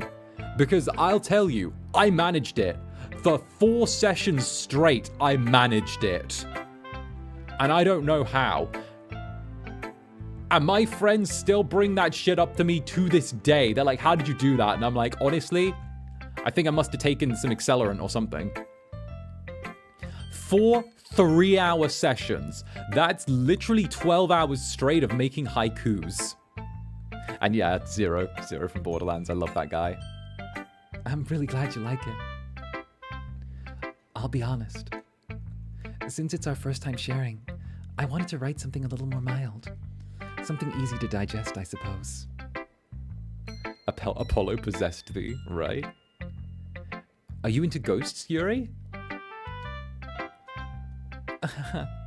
Actually, the story isn't about ghosts at all, Zander. Really? I must have totally missed the point. No! MC Zander, no! MC Zander, it's called metaphor. It's the idea of the past and the present. A ghost is someone who is stuck in the past. She breathes in the present because she's scared of the future. Oh my goodness. How is this man struggling? How is this man struggling? That's it. Send him away. Send him away.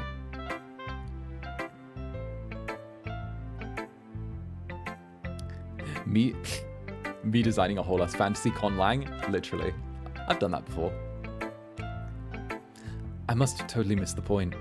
Oh, well, I suppose you did only glance over it after all. No, give me dialogue choices to express that I understood the purpose of the poem. But remember that poets often express their own thoughts, feelings, and experiences in their work. They usually do more than tell a simple story or paint a picture. Yuri was describing in her work how she's terrified of the future. A huge part of her feels stuck in the past, that she's a ghost living in the present.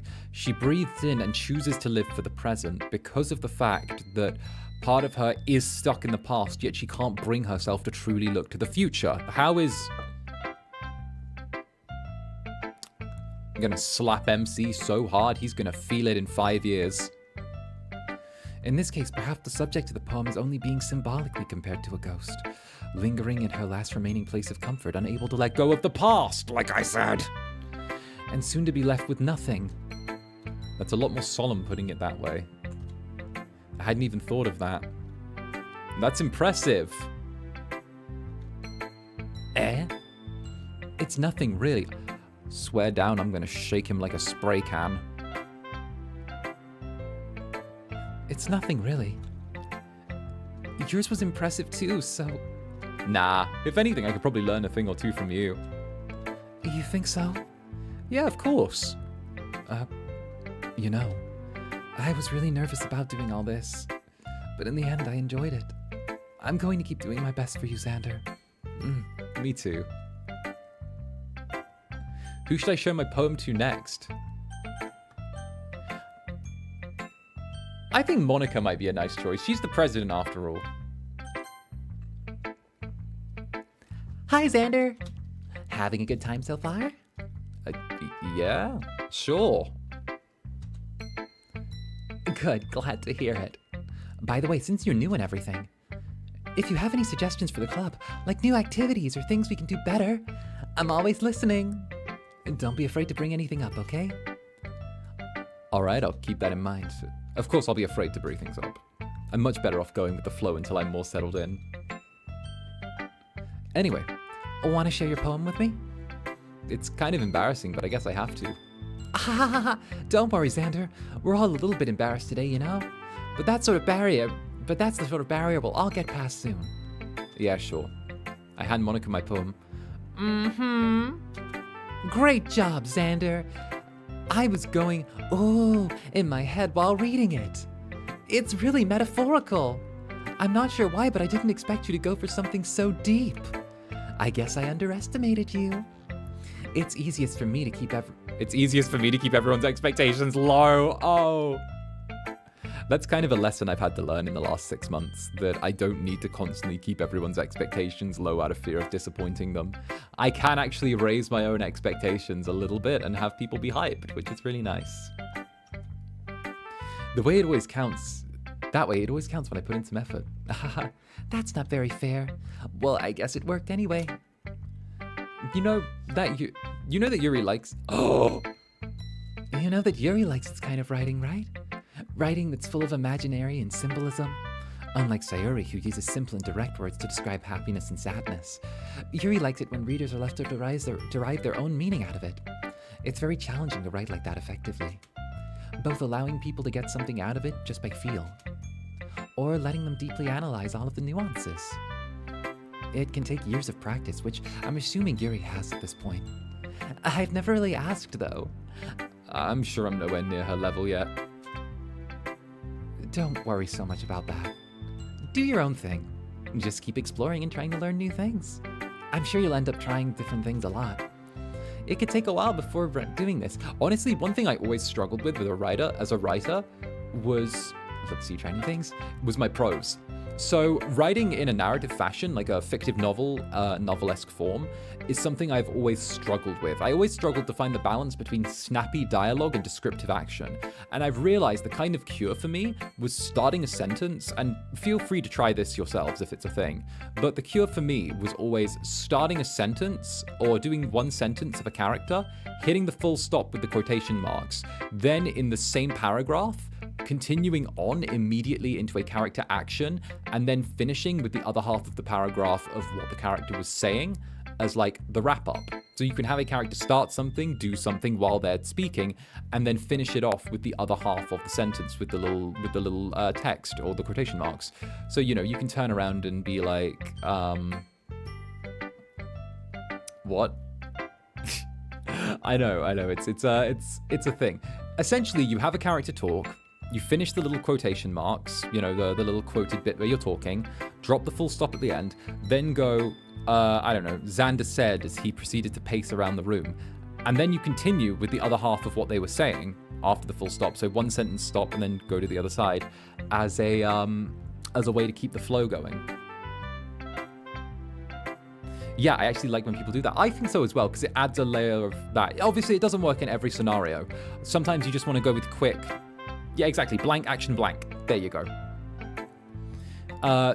But obviously that depends, because if you want fast, snappy dialogue, you'll want to go blank and then just finish up with that. Or sometimes you don't even need to. Sometimes you don't even need to put like said or an action after it. You can just literally put the text and people's brains will fill in the blank between the turns. Yeah, the burger technique is good. It depends. If you want slower dialogue where the individuals are talking a lot or kind of acting as they talk, that's fine. If you want fast, snappy dialogue, then you want to do single lines and then go turn by turn. That's my tip for you.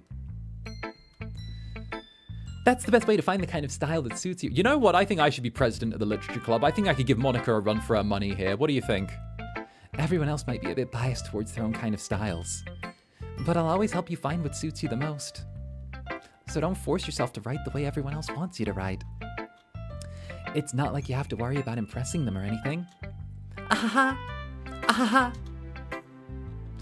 Anyway, do you want to read my poem now?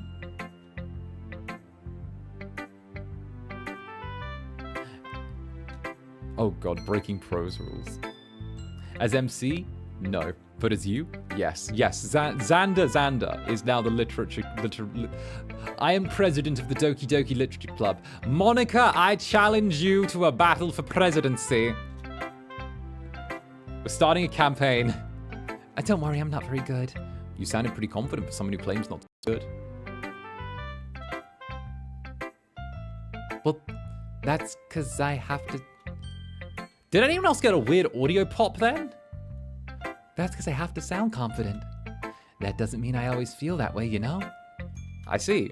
Well, let's read it then.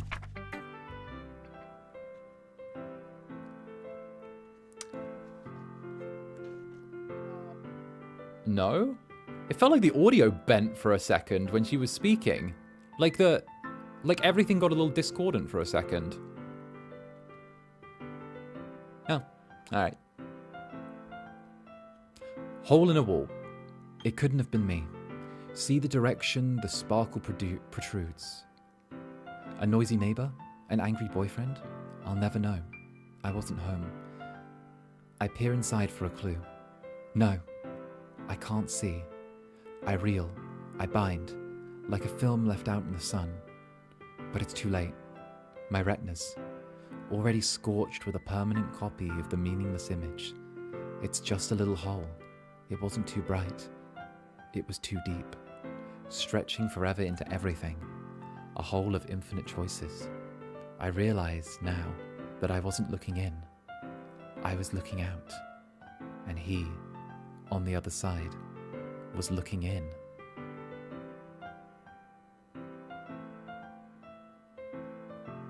That's dark. So what do you think? It's very freeform, if that's what you call it. I'm sorry, I'm not really the right person. I'm sorry, I'm not really the right person to ask for feedback. That's okay. That kind of style's gotten pretty popular nowadays. Feels like a feeling of like... I get the feeling that there's like... anxiety and...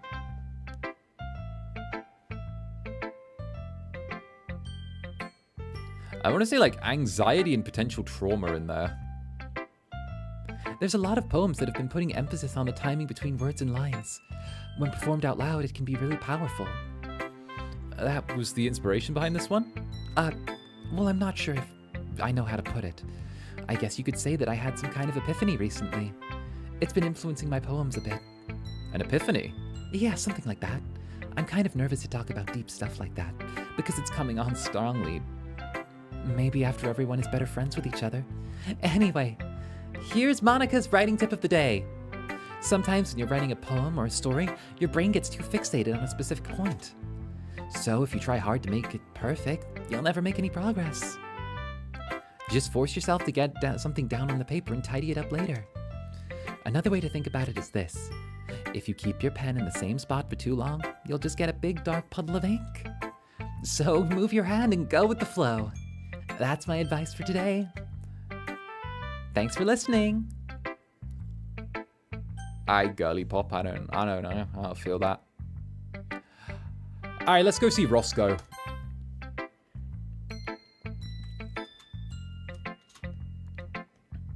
Zander, if you're not going to take this club seriously, then go home. What? Harsh? What, you expect me to believe you actually put effort into this? Do you think I'm stupid? I'm not a writer. Maybe it's not very good, but yeah, I did put in effort. We all start somewhere, right? If you're still proud of the first poem you ever wrote, then I'd like you to read it. Painful to think about? Fine. Well, sorry. You'll get better anyway. I tell you what to improve, but you're better off just trying again. Fair enough. Each to their own, I guess. Anyway, I gotta share mine now. Knowing you'll probably think it's stupid.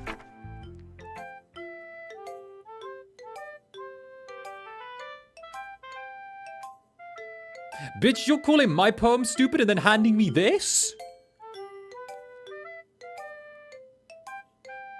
I'll tell you what, pink people in glass houses shouldn't throw stones.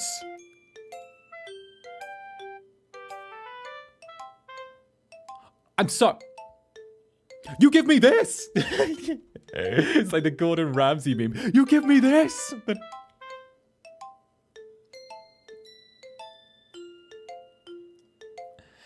Eagles can fly. Monkeys can climb. Crickets can leap. Horses can race. Owls can seek. Cheetahs can run. Eagles can fly. People can try. But that's about it.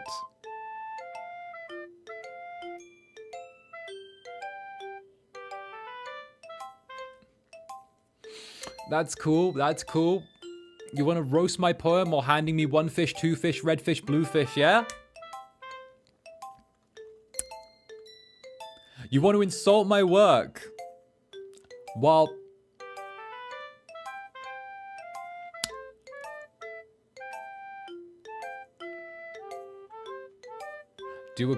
make a Gordon Ramsay roast? Natsuki, if your poem was a meal, I'd be suing you for giving me food poisoning. There you go. Yeah. I told you that you weren't gonna like it. I like it. What? Just be honest. I am. Why are you so convinced I wouldn't like it? Well, because everyone in high school thinks that writing has to be all sophisticated and stuff. Like, don't get me wrong, I will give her credit. The people can try, but that's about it. Good line. Great punch, right? Maybe a little dash of eloquence on the beginning with that. So people don't even take my writing seriously. But isn't the point of poems for people to express themselves? Your writing style wouldn't make your message any less valid. Yes, exactly. I like when it's easy to read but hits you hard. Like, in this poem. Listen, I have to admit, I don't hate her poem, right? The reason I roasted her is because she roasted my poem, okay? It's the classic with Roscoe, okay? You gotta do it with these Roscoe types. You always gotta have a counter roast ready in the chamber, okay? It's kind of like, it's kind of like, what was it? A deterrent, that's the word. Seeing everyone around you do great things can be really disheartening. So I decided to write about it. Yeah, I understand. But the other nice thing about simple writing is it puts more weight on the wordplay. Like, I set up for a rhyme at the end, but then I make it fall flat on purpose. It brings out the feeling in the last line. So you did. I guess more went into it than I realized. That's what it means to be a pro. I'm glad you learned something. All right, come on. Didn't expect that from the youngest one here, did you? Yeah. Guess not. Bro, did she even borrow Roscoe's hair clips? I mean, look at that. I decided to humor her with the last comment. Lil Fang? Oh, true. The Lil Fang is cute. I don't know why, but like, I like Lil Fangs are very, very cute.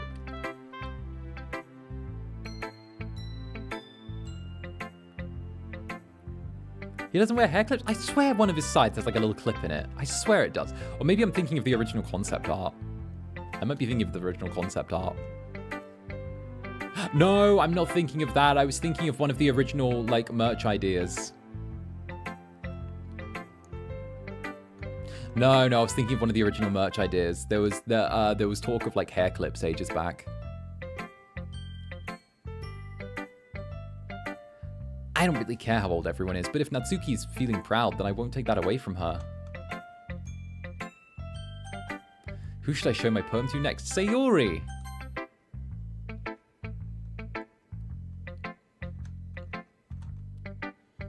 This is a good poem, Zander.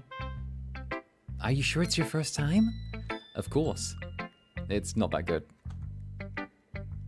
Am I the kind of guy who'd be into writing poems in his spare time? I guess you're right. But that's why it impressed me. Well, to be honest, I was afraid that you wouldn't do it seriously. Or that you wouldn't write one at all. I'm really happy that you wrote one. It just reminds me how you're really a part of this club now. Not to mention the fact that I'm standing in front of you in the club room. Well, of course. I'm not really into it yet, but that doesn't mean I'll break my promise. See?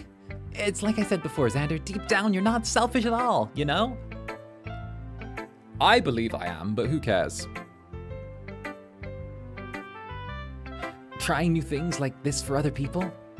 That's something that only really good people do. I'm like a 3-star, maybe 2.5 on the good person scale, Sayuri. Please don't. Thanks, Sayuri. I'm not sure if Sayuri sees the full picture of my motive here.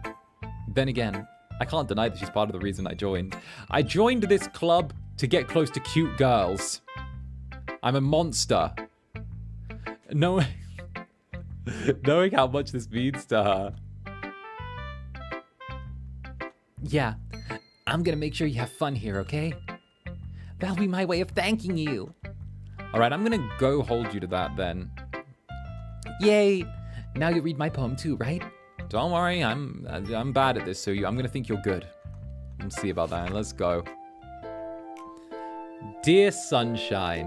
Alright, what do we think, everyone? Dear Sunshine. Sorry, little yawn. Blah, blah, blah. There we go. The way you glow through my blinds in the morning, it makes me feel like you missed me. Kissing my forehead to help me out of bed, making me rub the sleepy from my eyes. Are you asking me to come out and play? Are you trusting me to wish away a rainy day? I look above, the sky is blue. But that's a secret. I trust you too. If it wasn't for you, I could sleep forever. But I'm not mad. I want breakfast. It's sweet. It's sweet. Honestly, I think that probably, I think that in my humble opinion, I think that probably Yuri and Monica have the most potential as poets. Sayuri, this is just a guess, but did you wait until this morning to write this? No, just a little bit. You can't answer just a little bit to a yes or no question. I forgot to do it last night. Well, at least that makes me feel better about myself. Don't be mean. I still tried my best. Yeah? I didn't mean to say it was a bad poem. It came out nice. Or how should I put it? It sounds just like you. Really? Yeah, especially that last line. I made eggs and toast. Even though you were late to school? It's bad to skip breakfast. I get all cranky. Well, I guess there's no point in arguing.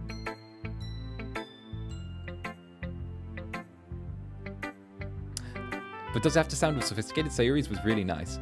Oh yeah, no, Sayuri's was like simple and to the point. Like, don't get me wrong. Like, I would just say the ones I see like doing insane poetry shit by the time the game is over is probably those two, you know? I think, actually, let me rephrase. I see the two of those falling into a more standard literary style.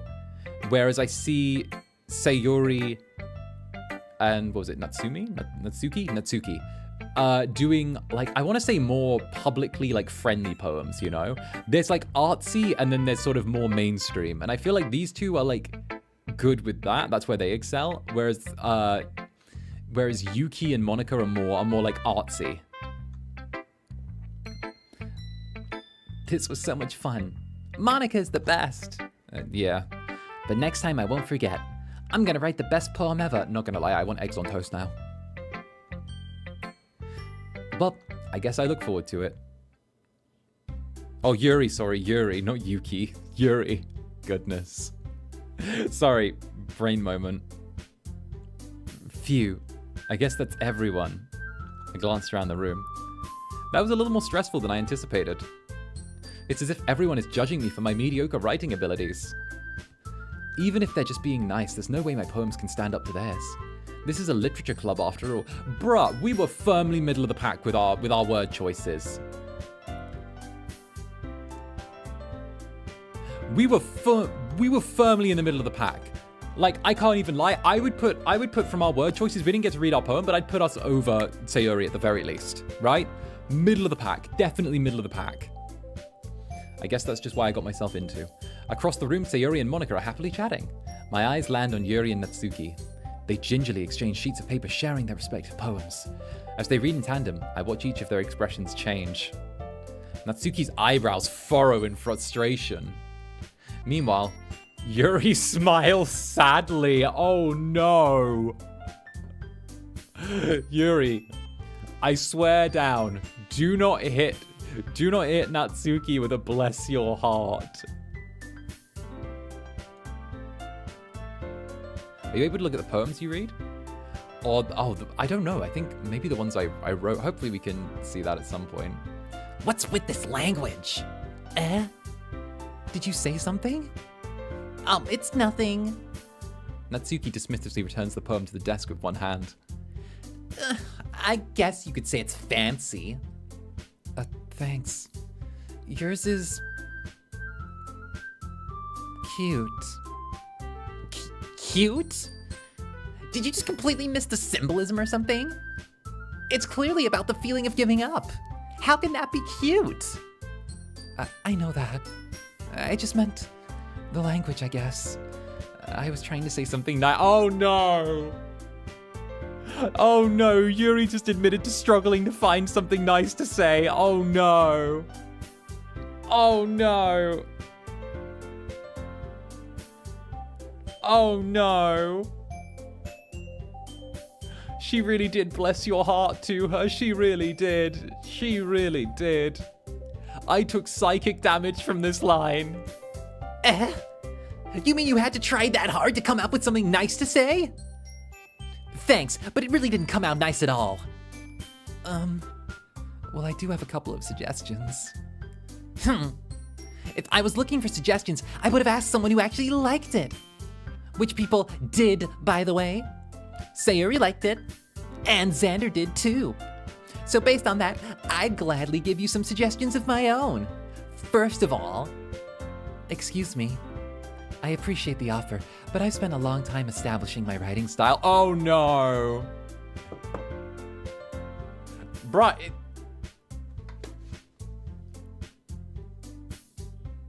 Guys.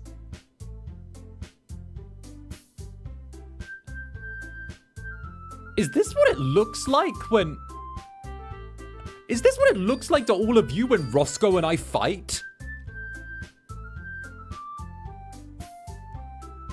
Purple educated one fighting pink angry one.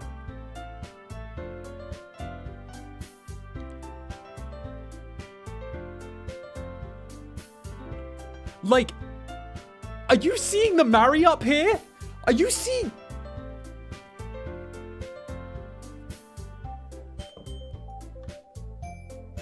Are you seeing it? Hold on, I said... The colors match up. You said it, not us. The parallels. This is actually an inversion. Even the height.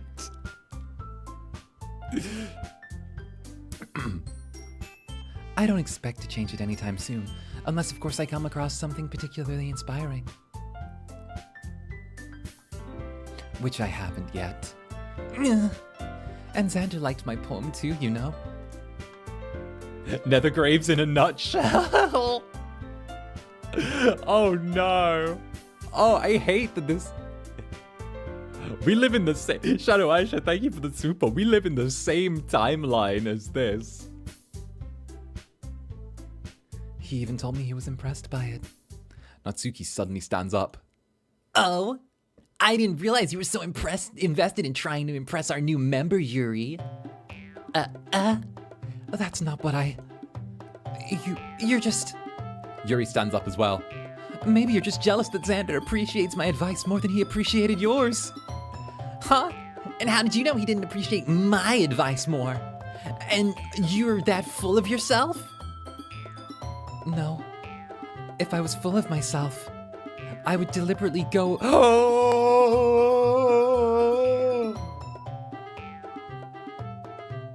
Oh no. Oh, that's it. Tie back your hair. This is about to be a cat fight. Where's a snack? Oh my goodness. Oh. I would deliberately go out of my way to make everything I do overly cutesy.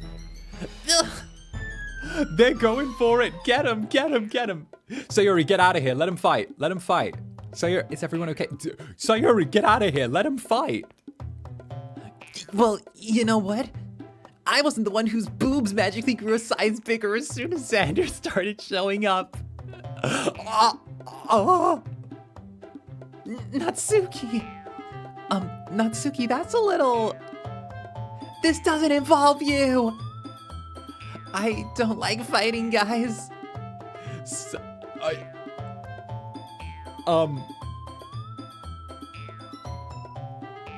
I mean, Natsuki out here with the stuffing accusations.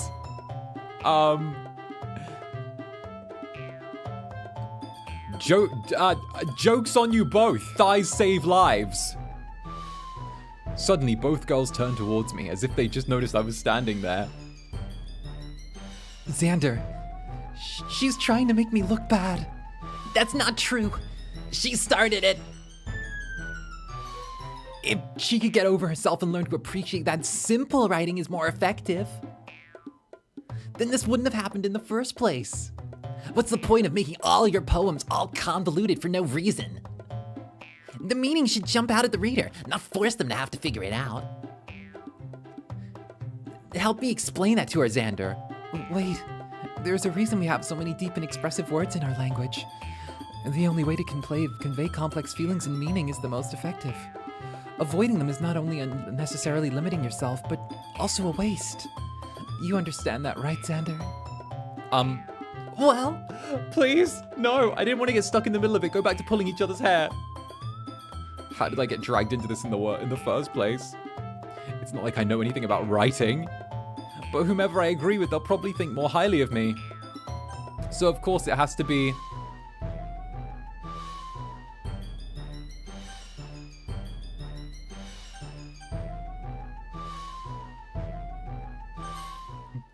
Yuri.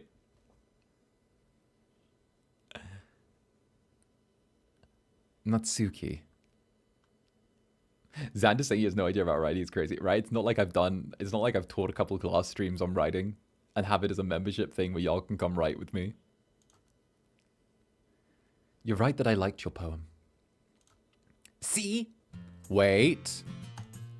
That's not an excuse for you to be so mean. You shouldn't pick a fight just because someone's opinion is different. That's not what happened at all. Yuri wouldn't even take my poem seriously. I understand. Yuri. You're a seriously talented writer. It's no secret that I was impressed. Well, that's... But here's the thing. No matter how simple or refined someone's writing style is, they're still putting feelings into it, and it becomes something personal. That's why Natsuki felt threatened when you said her poem was cute. I see. I didn't notice that. I'm sorry. But Natsuki, you took it way too far. Yuri means well, and if you just told her how you felt, then this wouldn't have happened in the first place. Are you kidding? That's exactly what I did. It was her that... Natsuki, I think that's enough. You both said some things you didn't mean. Plus, going for her boobs was kind of out of pocket, not even gonna lie. Like, straight up, right? Natsuki turned around and went for Yuri's boobs, and like... Not gonna lie, when the discussion shifts from writing to like, you know, something that's not writing in the argument, Natsuki went for the boob kill, literally. Like, bro, don't accuse her of, like, you know, whatever.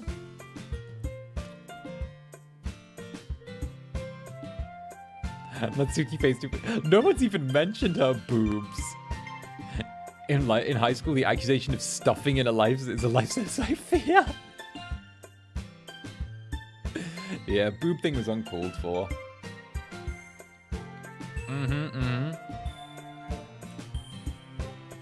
I've always said, and I'm going to teach you this on my roasting stream in like a week or two. The best insults are the ones where you target things about people that they can change, because of the fact that it highlights that they should be doing better and sticks with them. You both said some things you didn't mean. Yuri apologized. Don't you think you should too? Natsuki clenches her fists. In the end, nobody has taken her side. Yo hey. She's trapped at this point, being defiant only because she can't handle the pressure. I end up feeling bad for her. Sometimes when I'm hurt, it helps to take a walk and clear my head. Sayori, she doesn't need to... You know what? I'm gonna do that. It'll spare me from having to look at all of your faces right now. Without warning, Natsuki snatches her own poem up from the desk and storms out. Oh no! On the way out, she crumples up the poem with her hands and throws it in the trash. No! Natsuki! No, it's not like that. She really didn't need to do that. I look across the room. Yuri has her chin buried in her hands while she stares down at the desk. I gingerly approach her and sit in the adjacent chair. Everything all right? I'm so embarrassed. I can't believe I acted like that. You probably hate me now. No, Yuri. How could anyone have not gotten frustrated after being treated like that? You handled it as well as you could. And I don't think any less of you. Well, alright, I believe you. Thanks, Zander, you're too kind. Hey, it's all good. The purples have got to stick together. I'm thankful to have you be a part of this club now. It's nothing. One more thing. That one thing that Natsuki said about, you know... Please don't tell me we're circling back to the boobs. Don't do that to yourself, love, please. Oh, good lord. I would never do anything so shameful. The purple's got to stick together. We'll keep that in mind. So, Except when it's Gen 2 Violet, yes. So, What thing did Natsuki say? Oh no, we're really dragging it out of her. well, never mind that. I'm going to go make some tea. Good idea. Make enough for more than one person, okay? Yeah. Okay, everyone. It's about time for us to leave. How did you all feel about sharing poems? It was a lot of fun. Well, I'd like to say it was worth it. It was alright. Well, mostly. Zander, how about you? Yeah, I'd say the same. It was a neat thing to talk about with everyone. Awesome! In that case, we'll do the same thing tomorrow. And maybe you learn something from your friends, too. So your poems will turn out even better. I think to myself, I did learn a little more about the kind of poems everyone likes. With any luck, I can do a better job impressing those who I want to impress. I nod to myself with newfound determination. Zander, ready to walk home? Sure, let's go. Sayuri beams at me. It truly has been a while since Sayuri and I spent this much time together. Sayuri has a crush on us. We can see that from a mile away. I can't say that I'm not enjoying it either.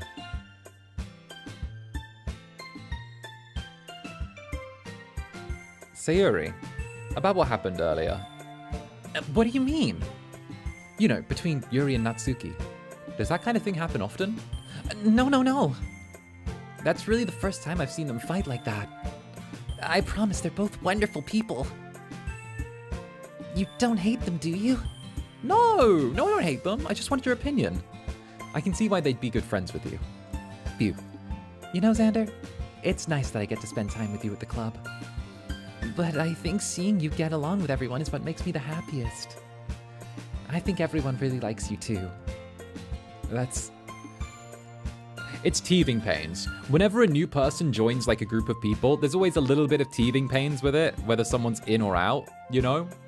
There's always some teething pains. Every day's gonna be so much fun. Sigh. It looks like Sayuri still hasn't caught on to the kind of situation I'm in. Sure, being friends with everyone is nice, but does it really need to stop there? We'll just have to see what the future holds, Sayuri. I pat Sayuri on the shoulder. I say that more to myself than her, but it's easy to use Sayuri as an internal monologue sometimes. Okay. Really, yeah, there's always some teething pains whenever a new person joins an established group, always, you know?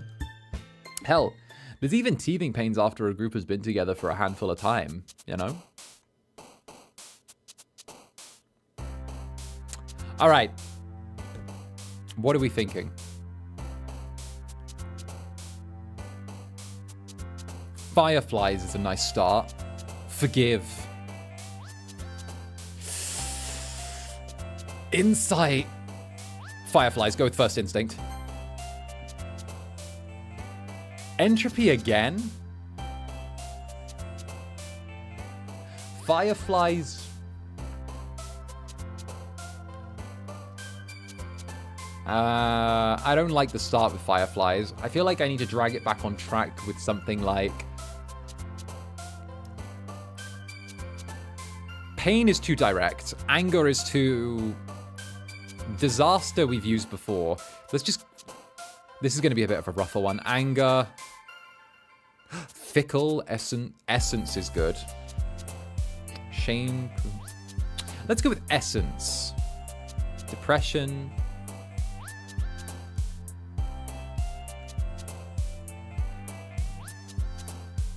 Actually, do we have... Oh, we can't click the tabs at the top of the book. Okay, I thought we could, like, flick back. Eternity is always a good one. I love Eternity.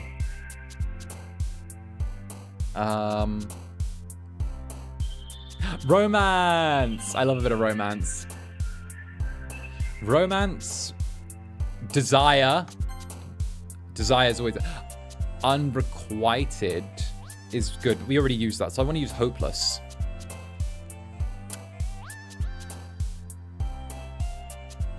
I'm going to say existence. Let's say broken. Doki. Oh, fuck me. No. Tenacious is a great word. I love tenacious. Nightgown. I like nightgown. Contamination. Oh, that's good. Philosophy is also good because we've got climax. Climax could also be really good. I think climax actually fits the tone of what we've been doing in our word choices better than philosophy. Tears, swimsuit. Agonizing. Agonizing's great.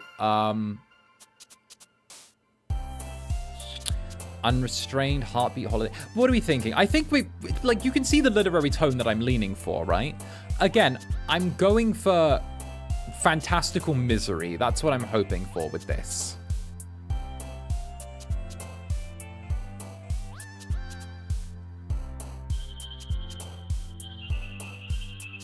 Unrestrained. Summer, fantasy, waterfall. Incongruent is nice, but infinite feels like a better shot.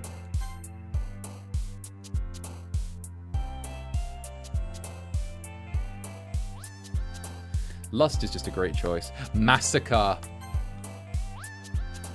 Massacre. Disown. We've already had Heaven Sent, so I want to go with something else, like childhood. Melancholy, beautiful word. Love melancholy. Sorry, I get really into getting, like, the word selections. Why is milk an option, bruh? You know that's for Natsuki. You know that she's probably, like, doing that. Another day passes and it's time for the club meeting already. I've got a little more comfortable here over the past few days. Entering the club room, the usual scene greets me. Hi, Zander. Yo, Sayori. Looks like you're in a good mood today. I'm just not used to you being in the club is all. I see. That's a pretty simple thing to get you in a good mood. But I guess it's always the simple things with you anyway. Speaking of which, I'm kind of hungry. Will you come with me to buy a snack? No thanks. That's not like you at all. I have my reasons. It's fun hearing you think out loud. Oh, thank you.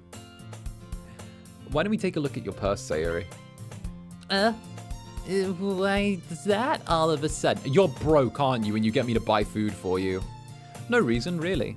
I just wanted to look at it. Sayori nervously retrieves her coin purse. She fumbles with the latch and gets it open, then turns it upside down and lets its contents spill onto the desk. Only 2 small coins fall out. Knew it. I can see right through you, Sayori. Oh, that's not fair. How did you even know? It's simple. If you had enough money in the first place, you would have brought a snack before coming to the club room. So either you're not hungry and wanted an excuse for a walk, or you plan to conveniently forget that you spent all your money so that I would lend you some. But there's one more thing. You're always hungry! And so that leaves only one option. I give up. Don't make me feel guilty. If you feel guilty, that means you deserve to feel guilty. Yuri suddenly giggles.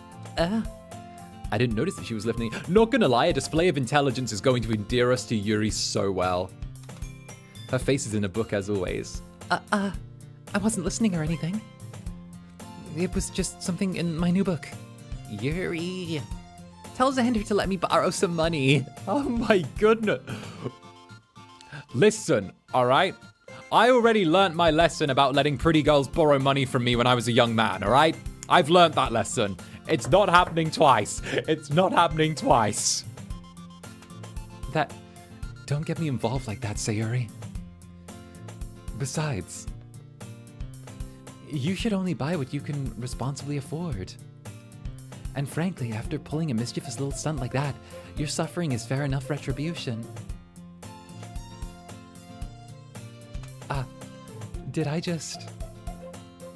I didn't mean that. I got too absorbed in my book. I really like when you speak my mind, Yuri. It doesn't happen much, but it's a fun side of you. There's no way you could think that. You were right, though. I did something bad and now I have to accept the revolution. I think the word you're looking for is retribution, right? Oh! Yuri! Retribution.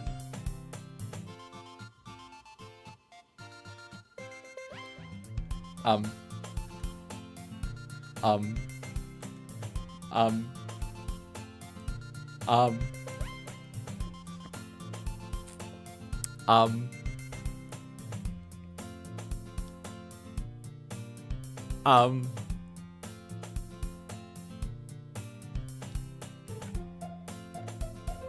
Guys, I think I like Yuri.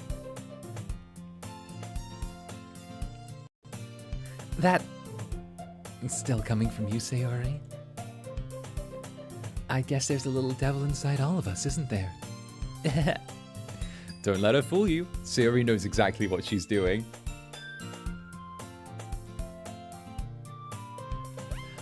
After all, she told you guys that she was bringing me to the club before she even told me.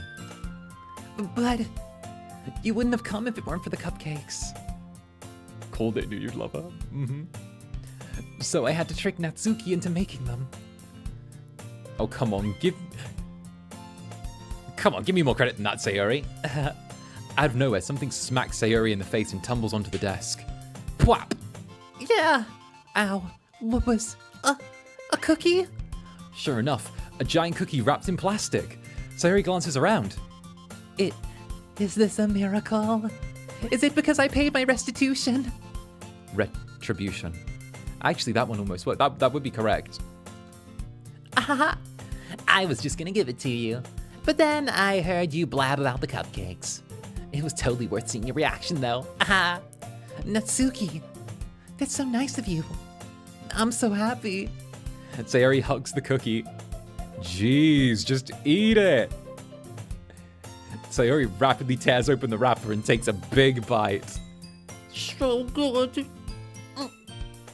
Sayori suddenly clasps her hands over her mouth. I bit my tongue. You're going through a lot over just one cookie. Natsuki takes a bite of her own. Yours looks really good too, Natsuki. These guys are a mess. Can I try it? Jeez. Beggars can't be choosers. But yours is chocolate. Shut up! She gave you a cookie! Yeah, why do you think I gave you that one? Fine. I'm still really happy you shared one with me. Sayori gets out of her seat and goes behind Natsuki, then wraps her arms around her. Oh no! Oh no! If she's as Roscoed as I think she is, then this is a dangerous game. Jeez. I get it. Cookie still in hand, Natsuki reaches up to nudge Sayori off her. Sayori suddenly leans down and takes a bite out of Natsuki's cookie. Hey! Did you seriously just do that? Mouth full, Sayori trots away to safety. Yuri and I laugh as well. Jeez, you're such a kid sometimes. Monica, can you tell Sayori... Natsuki glances around. Monica isn't in the club room. Ugh. Where is Monica anyway? A good question. Have you heard anything about her being late today? Not me. Yeah, I haven't either. That's a bit unusual. I hope she's okay. Of course she is. She probably just had something to do today. She's pretty popular after all. You don't think she has a... I wouldn't be surprised. She's probably more desirable than all of us combined. Shut your mouth, Yuri. You run circles around Monica and you're perfect. You give me Mitsuru vibes from Persona 3.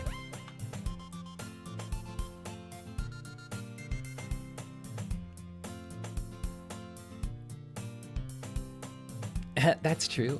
Excuse me? Suddenly, the door swings open. Sorry, I'm super sorry. There you are. I didn't mean to be late. I hope you guys weren't worried or anything.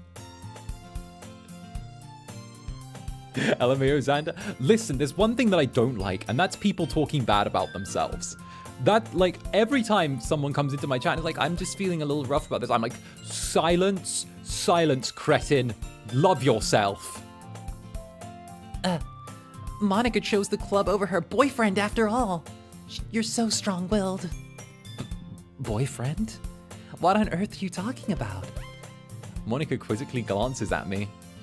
Never mind that. What held you up anyway? Well, my last period today was study hall. To be honest, I just kind of lost track of time.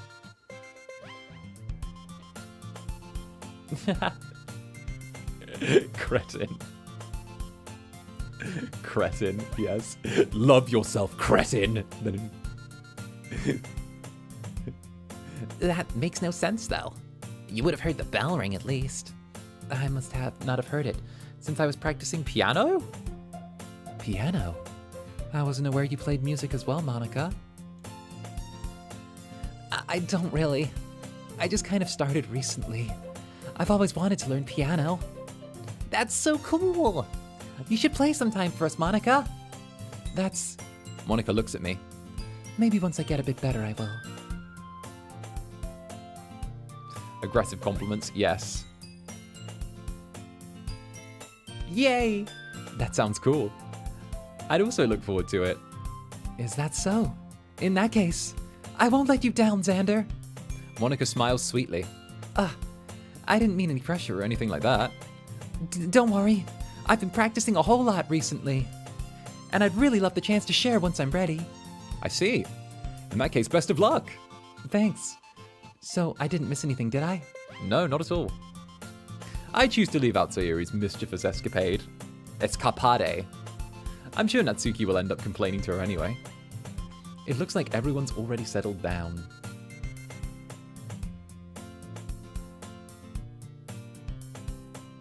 Negativity be gone.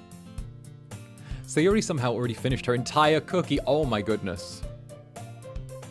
Yuri is back to her book, and Natsuki disappeared into the closet. For Natsuki, I could see it. For Natsuki, I could definitely see that. Hey, Yuri. Suddenly, I noticed that Yuri is reading a different book from the one we've been reading together. Sorry, I didn't mean to interrupt. No. I was just kind of waiting for you. If that's the case, why don't we go ahead and get started? Yes, let's. Actually, I have a request. Do you mind if I make some tea first? Not at all. Thank you very much. If there's one thing that can make my reading time here any better, it's a nice cup of tea. Not to mention for yourself as well. Yuri stands up and makes her way to the closet. I follow and watch as she retrieves a small water pitcher from the shelf, the kind with a filter inside. Can you hold this for a second? Sure. Yuri hands me the water pitcher and also fetches an electric kettle. I'm going to plug this in at the teacher's desk, and then we'll get some water. She walks past me and sets the kettle down on the teacher's desk. Oh, I love tea. Honestly, that's one of the things I love doing with Frederick, which is just drinking tea with him. He's such a sweetie. Love that owl. To my surprise, the way she moves is really contrast to her speaking mannerisms. Especially because of her long legs, Yuri appears elegant and methodical. Okay, may I have the water pitcher? Thanks, I'll be right back. I might as well talk with you. Yeah, why not? Shall we go then? What's your favorite tea, if you don't mind me asking? I have to admit I'm a good fan of a fruity tea. Usually I like to go with something like honey and ginger, which is always really nice and it's good for my throat as well. First time tea drinker though, I think that any raspberry-based tea is always good. If you want to go with like something classic, and Earl Grey is nice. I actually drink some Lincolnshire tea, which is okay. Don't do Lipton as your like tea if you want to go with a fruity tea though. Go with like a herbal tea. I like going with, I think it's a cranberry, it's like a raspberry and cranberry tea, which I really like. It's a little on the stronger side, but the fruity flavor's always good. My mother had like a tea collection, which was crazy. Love fruity tea as well, damn straight. Where are you two off to? Time. Oh, fruit is too acidic, true. It depends. Like Twinings? Twinings is okay. Yuri's going to make some tea, so... Suddenly I realize how strange it is to explain this to Monica. We're just filling the water pitcher. Ah, okay. Sorry, I was just a bit curious. That's kind of a one-person job, isn't it? That's... Oh! Yuri! Girl, what did you just say? Monica, please mind your own business for once. Or do you want to tell me there's something wrong with helping involve Zander in club activities? Oh, she is a me!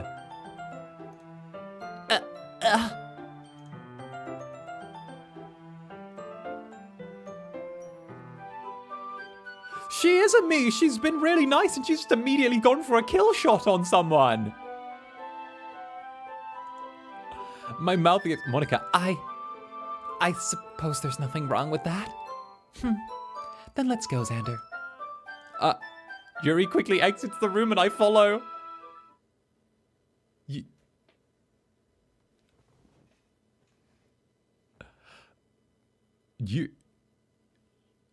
I need to...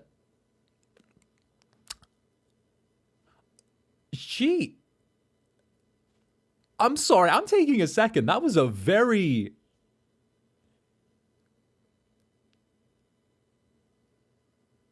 That felt like... you know that clip, that little TikTok clip, where it's like, that's why your shoes so raggedy. And the other one goes, well, that's why your mama dead. She don't need no shoes at all. She's just on her knees, cause she praying. And I'm like, like that was, it's that dead as hell, right?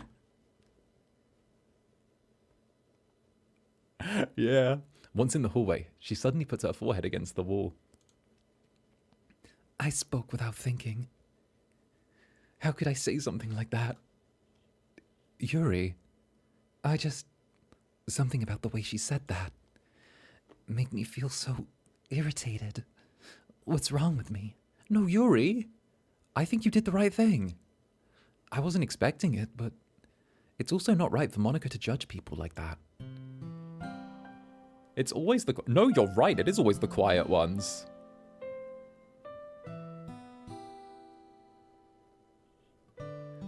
Zander, how come even when I do something bad, you're being nice to me? Because nothing you do is as bad as it seems in your head. What? That's so me. That's so me. Whenever anything bad happens or I do anything even slightly not 100% good, I'm always like, I always take so much responsibility for it.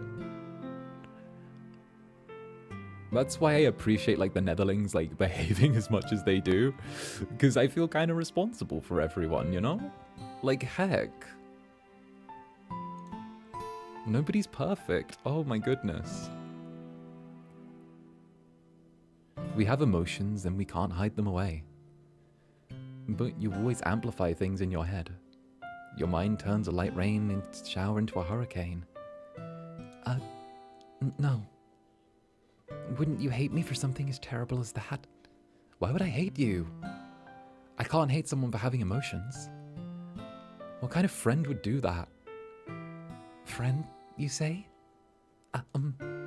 Yuri lifts her head. Zander, I really like being friends with you. Thanks, Yuri. I like being friends with you too. I feel kind of awkward saying something like that, but I'm doing my best to help Yuri feel better. Anyway. Yeah. Shall we go? Yeah. Yuri and I walk to the nearest water fountain. Once we fill up the water pitcher, we return to the classroom. Do-do-do. Do-do-do. Do-do-do. Do-do-do. The shade, she just dropped it on Monica in pieces. Never mess with the quiet people. Right? Right, Suame? Right? Like, god damn. Suame, so, like, I kid you not, it's the quiet ones where you go, where they're like, you know, it's the quiet ones where it's like, haha, tease the shy kid. Shy kid turns around and goes, you know, your parents are getting a divorce and your mother is sleeping with the gym teacher. Be silent. Like, that's the shy kid. The quiet kid is like, Shy kid's like, your parents are getting a divorce, your mother is sleeping with the gym teacher, and you have 2 dads now. Be silent. Like, Zander, do you like oolong tea? Yeah, anything's fine. Very well. Yuri sets the temperature on the kettle to 200 degrees.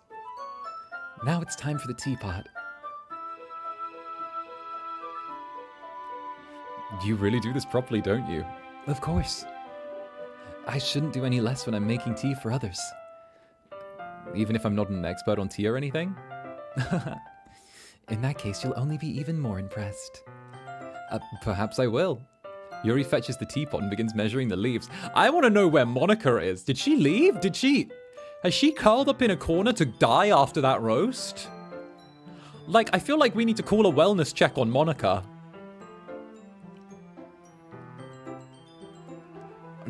I feel like we need to call someone for a wellness check, because she's gone. To my surprise, she even starts humming to herself a little. You must be in a good mood now. Is that so? I was just letting it show. And you noticed.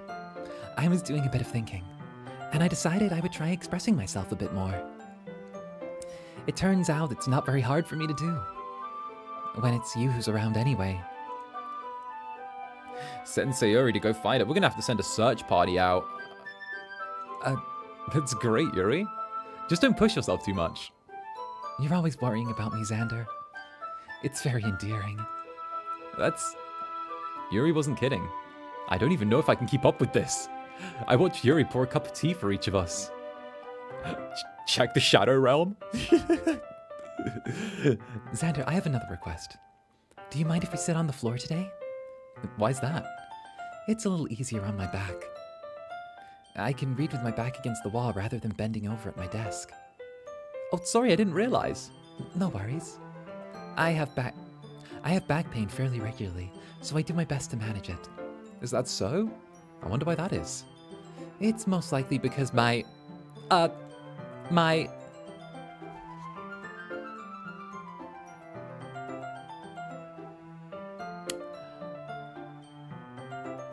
Can I just say, boob size was not a factor in deciding who I liked in this club. It was all personality. Right? I'm not like that. Okay? It's the Netherlings that turn around and go, I'm not staring at Zanny's chest in the new summer merch. I'm looking at his heart. It just so happens that his booba are in front of his heart. Your posture, right? Always hunched over like that while reading. Yes. I have terrible reading posture. So that's why we should sit on the floor. Fair enough. I'll go ahead and read the book. I retrieve the book from my bag. I have some chocolate as well. It's a small bag of chocolate candies that I kept hidden from Sayori's candy radar. I take it, since it'll go well with tea. Yuri and I sit against the wall, teacups at our side. As if in sync, we assume the same reading positions as last time, each holding one half of the book. Except this time, our bodies are even closer to each other. Oh, please. You know I don't mind if you guys, like, you know, say whatever about the summer model look. Honestly, I find it all a huge compliment. Legitimately, everything you say is, like, I find such a huge compliment. I worked really hard on that design, and I'm really glad that people like it as much as they do. I was super hands-on, and I did the absolute most with it. I can't see too well. Yuri slides closer until our shoulders are touching. Oh, how scandalous. How am I supposed to read like this? Yuri was always kind of cute, but when she's being less apprehensive, it's almost more than I can handle. Your teacup. Yuri hands me my teacup. Holding it with my hand that's not holding the book, I end up in a position that makes it even harder to focus. because I now need to worry about making sure I don't accidentally touch her chest. Meanwhile, Yuri has noticed a single thing. She wears her intense reading expression, and I can only presume the world around her has faded away. I use all of my willpower to focus on reading. After a few minutes, I finally relax a little and put the teacup between my legs and fumble with the chocolate wrapper. Sorry. I briefly let go of the book to finish opening the wrapper. You can have as much as you want. That's okay, I won't take any. Are you sure? Well, if I touch it, then I might get smudges on the pages. Oh, you're right. I didn't even think about that. My bad. No need to apologize. I'll hold the book, okay? Are you sure? Of course. Yuri opens the book with both hands. She holds it so that I don't have any harder a time reading it. But as a result, her left arm is practically resting on top of my leg. Before marriage! Well, in that case, Yuri is already totally focused on reading again. I take a chocolate candy and pop it in my mouth. Then I take another chocolate and hold it up to Yuri. She doesn't even look away from the book. She simply parts her lips as if this situation was completely natural. But that means I can't stop here. I apprehensively place the chocolate in her mouth. And just like that, Yuri closes her lips over it. Eh? Yuri's expression suddenly breaks. Did I just... She looks at me as if she needs to confirm what happened. Zander. Sorry. I guess I shouldn't have done that. That's... Well, you were just helping. That's something that friends do, right? I mean, not really in this kind of context, but yeah. That's all it was. Yeah, then you don't need to stop or anything. I see. The situation has gotten really tense. Yuri tries to return to the book. Kiss already! But I can tell just by her expression that even she can't focus now. My heart is pounding. I nervously take another chocolate between my fingers. But this time, Yuri's eyes meet mine. How did it even come to this? Yuri doesn't avert her gaze. I notice her chest rising and falling to the rhythm of her breaths. I raise my arm. And before Yuri parts her lips, it's different this time. I take the chocolate and place it in her mouth. This is kind of scandalous. I feel her hot breath on my fingers. Okay, everyone. Yuri jolts back. It's time to share poems. Zander, you can help Yuri put away the tea stuff, right? Yeah, of course. Okay, thanks. The spell is abruptly broken. I'll take care of the cups. Yeah. Yuri picks up the teacups from the floor. I pick up the bag of chocolates. And in the end, we hastily clean up without so much as a word between us. I get the feeling this is something neither of us will have the courage to bring up. Who should I show my poem to first? Yuri! Actually, no, let's go Monica first for once. Hi again, Zander. How's the writing going? Alright, I guess. I'll take that. As long as it's not going bad, I'm happy you're still applying yourself. Maybe soon you'll come up with a masterpiece. Oh, I would love that. Not going to lie, I would love the genuine Zander thing here, Zanny thing. In my lifetime, I would love to write something that is heralded as a great work. It doesn't even have to be, like, within my lifetime. Even if it's just a poem or a single simple piece of fiction, I would love to write something that's seen as an accomplishment. I don't even care about having myself seen in that context. I care more about making something that has a life of its own. You know? I think that real artists care more about the life of their art than their lives themselves, you know? I wouldn't count on that. You never know. Want to share what you wrote for today? Sure, here you go. I give my poem to Monica. All right. This one's good. It feels like you're not only getting more comfortable with your style, but imaginary is better than the last one I read. Just wondering, but Have you been finding inspiration in Yuri's writing style?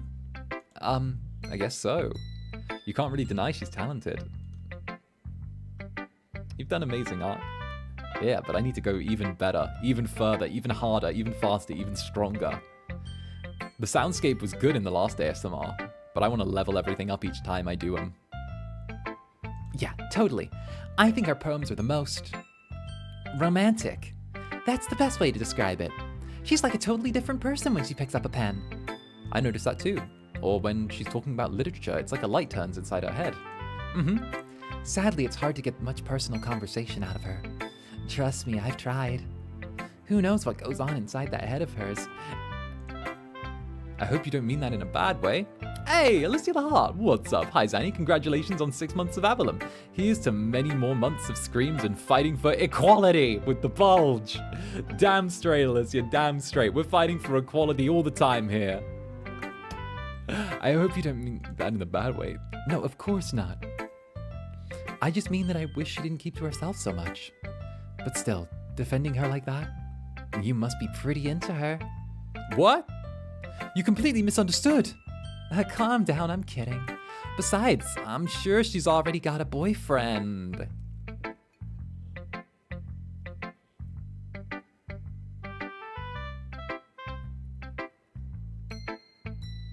I see your game.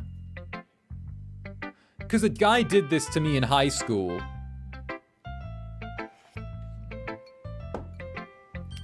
I liked this person, and he told me that they already had a boyfriend, so I left it alone, and they didn't.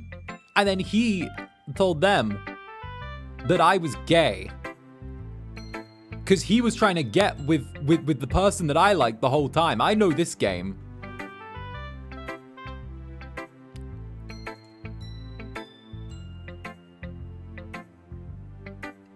Wait, really?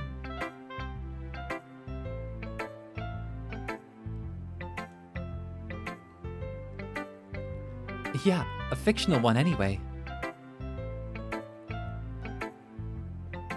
Monica kind of whispers that last part to me. It's just a hunch, but... well, there's not really anything wrong with that. Oh, well, you know. I was just saying. But anyway, you want to read my poem now? Oh no, that person had a horrible... That person ended up getting karma slapped really, really badly. I literally cannot tell the story of what happened to them because, like, it's straight up, like, demonetization territory. But, like, they were a really bad person and then they got, like, backhanded by life so hard.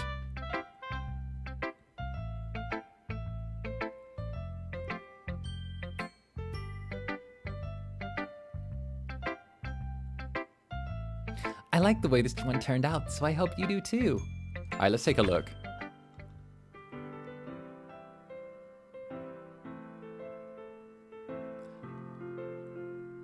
Save me. The colors, they won't stop.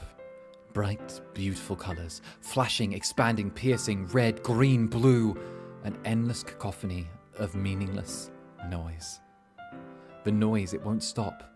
Violent, grating waveforms, squeaking, screeching, piercing, sine, cosine, tangent. Like playing a chalkboard on the turntable. Like playing a vinyl on a pizza crust. An endless poem of meaningless. Load me.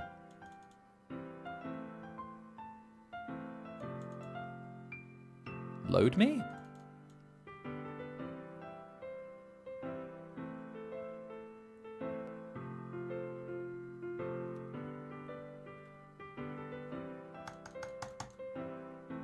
Huh? Load me. Monica, the vibes you give disrupt the function. We are not found at the function if it is not lit.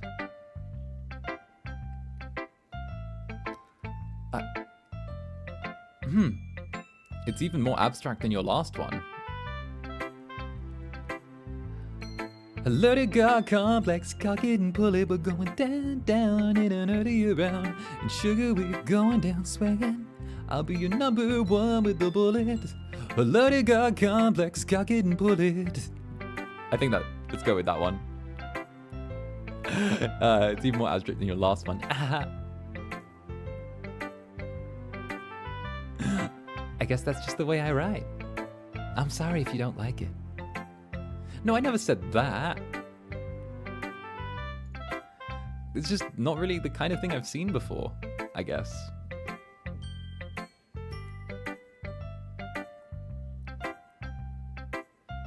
I kind of like playing with my space on the paper. Choosing where and how to space your words can totally change the mood of the poem. It's almost like magic. The way I wrote the lines really short makes it feel like they're trying to speak over the noise. I see. It's so hard for me to tell what it's about, though. Sometimes asking what a poem isn't the right question. A poem can be as abstract as a physical expression of a feeling or a conversation with the reader. So, putting it that way, not every poem is about something. Anyway, here's Monica's writing tip of the day. Sometimes you'll find yourself facing a difficult decision. When that happens, don't forget to save your game. You never know when you might change your mind. Or when something unexpected might happen.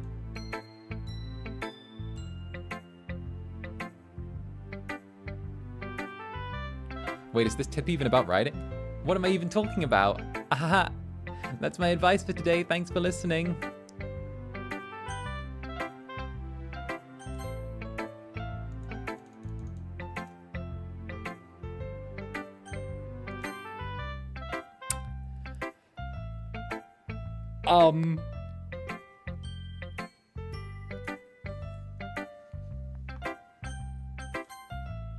Yuri, protect me.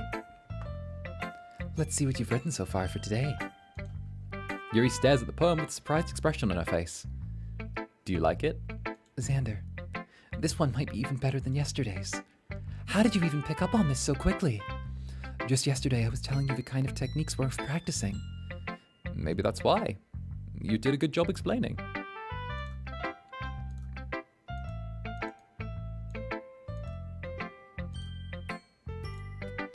I really want it. Yuri swallows visibly. Oh, I missed that last one. I wanted to try giving it more imagery. Yuri visibly swallows. Even her hands appear sweaty. I'm not used to this. Used to what? I don't know. It's fine, take your time. Yuri breathes and collects her thoughts. I know Yuri likes to think before she speaks, so I offer that patience to her. Yeah, just being appreciated like this, I guess. It probably sounds really stupid, but seeing someone motivated by my writing, it just makes me really happy. Are you saying you've never shared your writing before? Yuri nods. Really, I don't believe it. I only write for myself. And besides, people would just laugh at me. Do you really think that? Again, Yuri nods. Huh. Even your close friends? Yuri doesn't respond to that. I wonder why. Anyway, do you want to share the poem you wrote today? Yeah, I do. If it's with you. The raccoon! Oh, the raccoon! Foreshadowing is a literary device. The raccoon. It happened in the dead of night while I was slicing bread for a guilty snack. My attention was caught by the scuttling of a raccoon outside my window. That was, I believe, the first time I noticed my strange tendencies as an unordinary human. I gave the raccoon a piece of bread, my subconscious well aware of the consequences. Well aware that if a raccoon is fed, it will always come back for more. The enticing beauty of my cutting knife was the symptom. The bread, my hungry curiosity. The raccoon, an urge. The moon increments its phase and reflects that much more light off of my cutting knife. The very same light that glistens in the eyes of my raccoon friend. I slice the bread fresh and soft. The raccoon becomes excited. Or perhaps I am merely projecting my emotions onto the newly satisfied animal. The raccoon has taken to following me. You could say that we've gotten quite used to each other. The raccoon becomes hungry more and more frequently, so my bread is always handy. Every time I brandish my cutting knife, The raccoon shows me its excitement. A rush of blood. Classic Pavlovian conditioning. I slice the bread, and I feed myself again.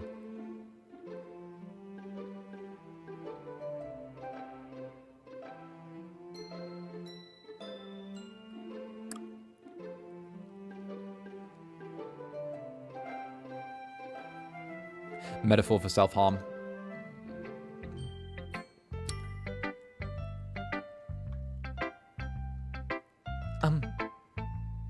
I was a little more daring with this one than yesterday's.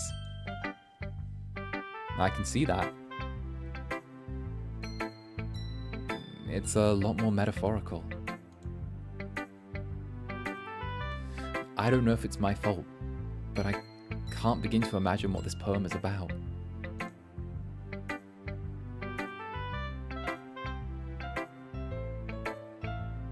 That's right. It's a bit closer to my preferred writing style.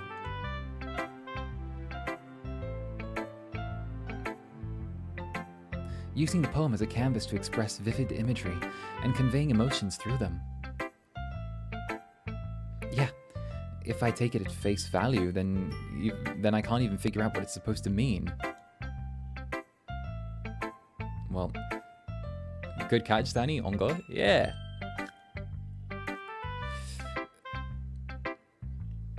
Well,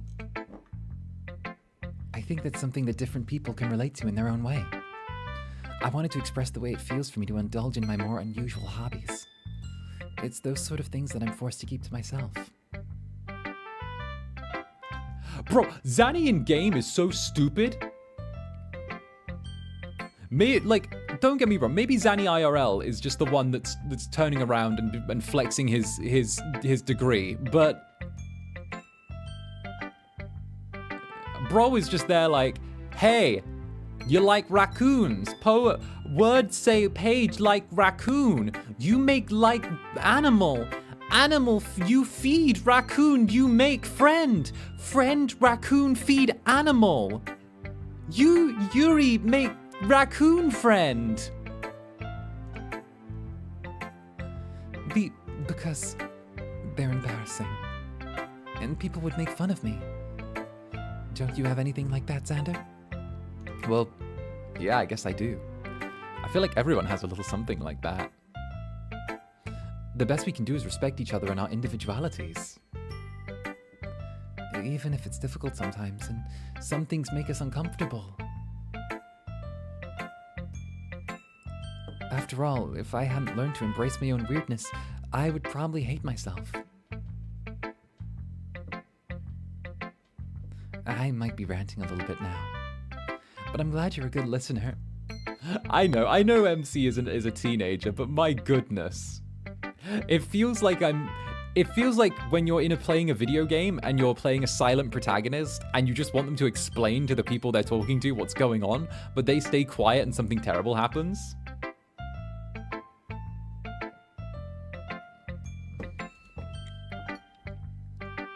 Writing, listening. There aren't many people like you, Zander. That's exaggerating a bit. It's just how I feel. I never thought I'd feel so comfortable sharing my writing. But now it's almost like I look forward to it. It's just a really nice feeling. And thank you for that. It's nothing, really. Yuri smiles directly at me, and for a moment her timidness seems to disappear. Who should I show my poem to next? I'm curious at what Natsuki's written.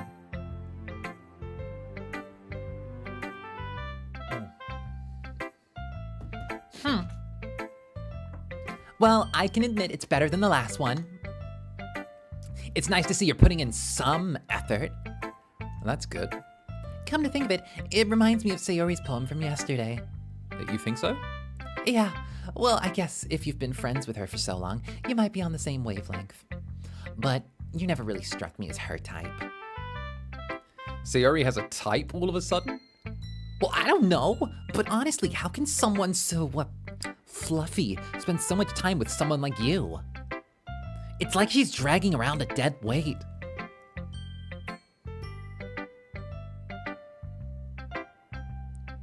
Careful, last time me speaking made you run out of the classroom. I'll do it again, and I won't even hesitate. That was a little unnecessary. But think of it this way. If it weren't for me, she probably would just fly away like letting go of a balloon.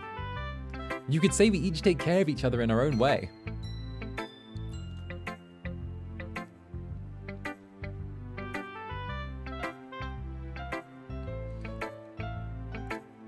Whatever it is, I don't get it.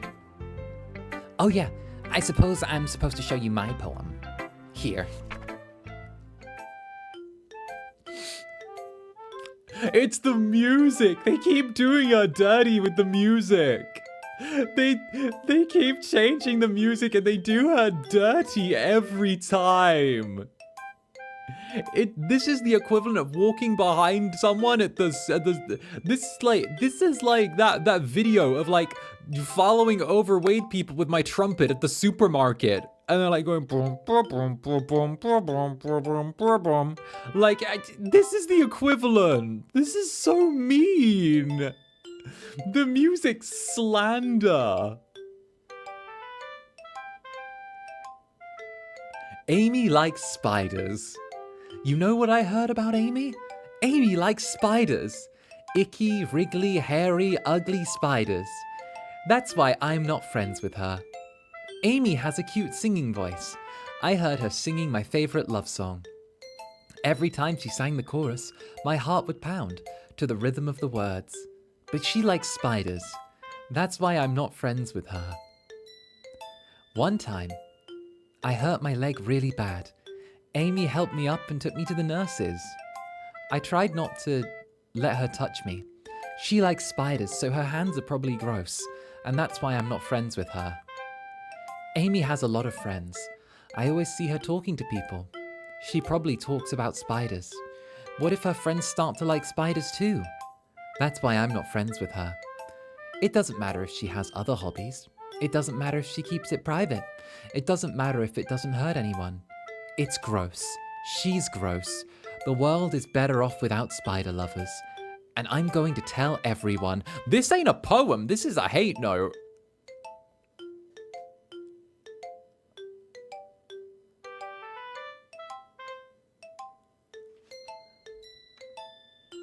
This is not a poem, this is just writing.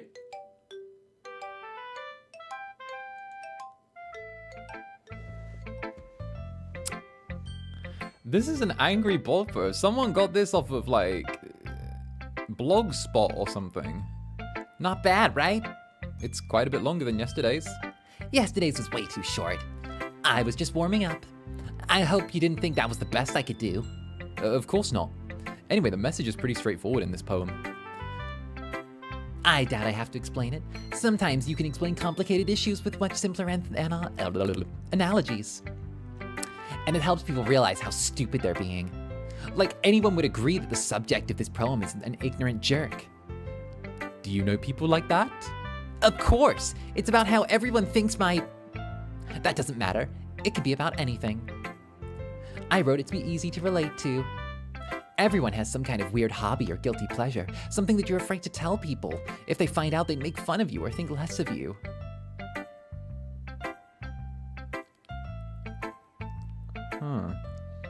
But that just makes people stupid. Who cares what someone likes as long as they're not hurting anyone, and it makes them happy? This, Natsuki, I got you. See, we stand this kind of behavior. We stand this behavior here, right? Who cares what someone likes as long as they're not hurting anyone and it makes them happy, right? This is behavior this is good. This is good, Natsuki, this is good. Okay, do you see this? We like this. We want this. We love this. I think people really need to learn to respect others for liking weird things.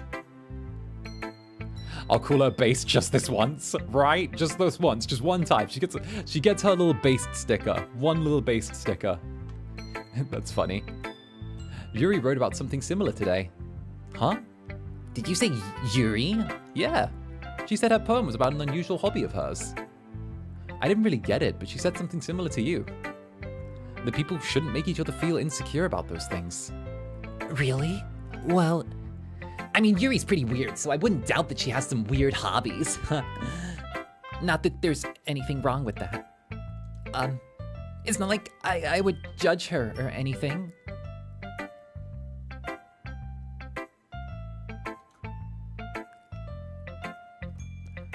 Natsuki has trouble finding what's... Bitch, why am I getting, like... Do you like her?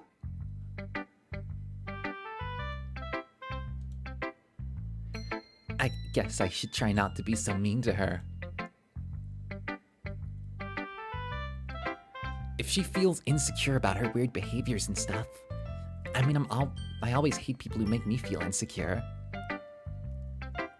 And Yuri made me feel insecure yesterday. But the way you put it, it sounds like she's learned her lesson. Well, I would say so. Even if her writing style's really different, I'm sure she'll appreciate the message. Oh, that's me. Even if your writing style isn't really different, I'm sure she'll appreciate the message in your poem. It's what I do best, after all. I don't like writing unless there's a good message to take away from it. Like, conveying emotions is important. But I want to make people think, not just feel. Remember that. I'm gonna write a good one for tomorrow too, so look forward to it.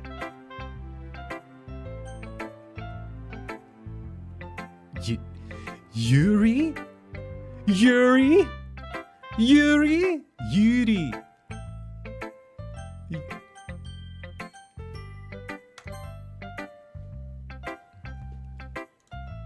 Oh, I like this one, Zander. This has some nice feelings in it. I'm glad. Does that mean it's better than yesterday's? Let me think. I don't know. I guess I like them both. That's not very helpful, you know. Well, I'm not very good at figuring out if poems are good or bad, but that's just what goes to my heart. If it makes me feel things, then it must be a good poem. I'm not sure exactly how it works. Then again, Conveying feelings is a pretty important part of the whole deal. Yeah, maybe. Honestly, I don't even know what kind of writing you like in the first place. yeah, me neither. She is so head empty, I love it. Ugh. Why don't you try at least giving it some thought? Aw, you want to write something for me? That's so sweet. Yeah, right. But you're always thinking about other people. You need to think about yourself once in a while. What if you don't, you might end up getting hurt at some point. Well, I don't really know what you mean, but I'll try and keep it in mind. Well, whatever. Alright, let's see. I guess I like happy poems. Well, sometimes I like sad poems too. Sometimes a bit of both. There's a word for that, right? What's the word I'm looking for? Melancholic, melancholic, melancholic. Bittersweet. Oh, I guess that works too. Yeah. I feel like there's happy things and happy and sad things. Happy and sad. I can see you liking some. I can't see you like something liking something sad. Yuri. Well, I like happy the most. But sometimes when you have a little rain cloud in your head, a sad poem can help give you the rain cloud a little hug. And make a nice rainbow. Sayuri, that's unexpectedly poetic. It is. Maybe I'm getting better at expressing my feelings after all. Thanks, Zander. I should go write that down then. You can read my poem now. Ooh. Bottles. I pop off my scalp like the lid of a cookie jar. What the fuck?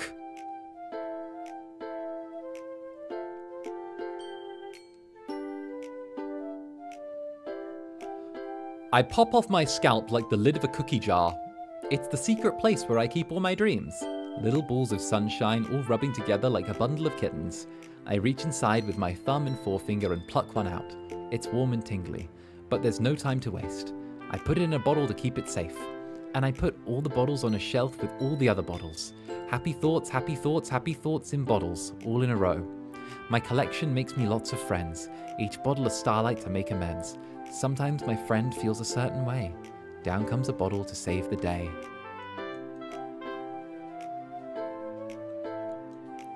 Night after night, more dreams, friend after friend. More bottles. Deeper and deeper my fingers go, like exploring a dark cave, discovering the secrets hiding in the nooks and crannies, digging and digging, scrapping and scraping.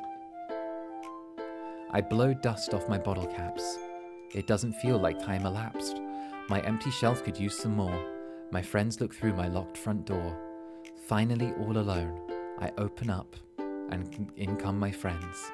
If they come in such a hurry, do they want my bottles that much? I frantically put them from the shelf, one after the other, holding them out to each and every friend, each and every bottle. But every time I let one go, it shatters against the tile between my feet. Happy thoughts, happy thoughts, happy thoughts in shards all over the floor. They were supposed to be for my friends who aren't smiling. They're all shouting, pleading, something. But all I hear is echo, echo, echo, echo, echo inside my head.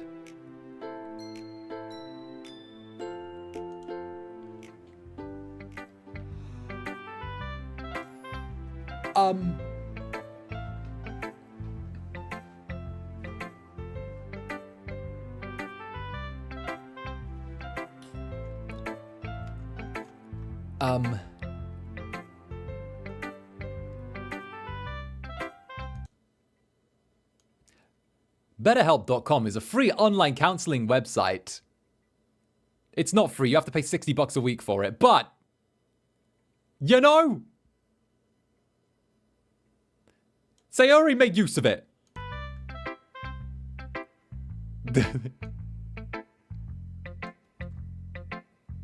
No, don't use BetterHelp.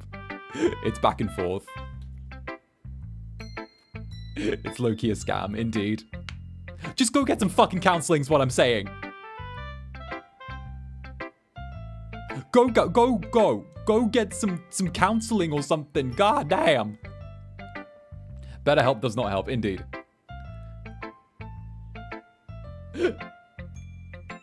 I just said the first one that came to mind. Holy crap. So Yuri, did you really write this? Doki Therapy Club, right? Of course I did. Didn't I tell you yesterday I was going to write the best poem ever? But yeah, I didn't expect something like this coming out from you. Monica taught me a whole lot. And I've been really in touch with my feelings lately. Okay, but like low-key, what if Monica is like pushing the other members to like off themselves? What if she's doing like shady shit like that?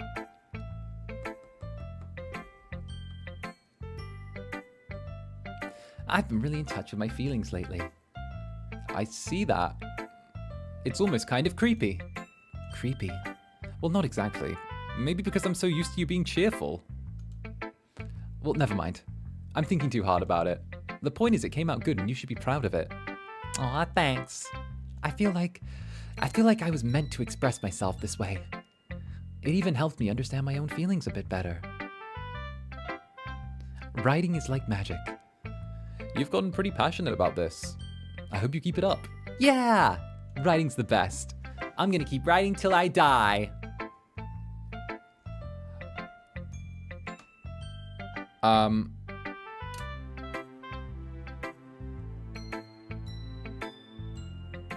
Don't get ahead of yourself. Sayuri's have always had a habit of getting obsessed with something before dropping it no more than a week later. I wonder if this is one of those times. But seeing the passion in her eyes makes it hard for me to be pessimistic. Okay, everyone. We're all done reading each other's poems, right? I have something extra planned today, so if you could come sit at the front of the room. Is this about the festival? Well, sort of. Ugh, do we have to do something for the festival? It's not like we can put together anything good in just a few days. We'll just end up embarrassing ourselves instead of getting any new members. That's a concern of mine as well. I don't really do well with last-minute preparations. Don't worry so much. We're gonna keep it simple, okay?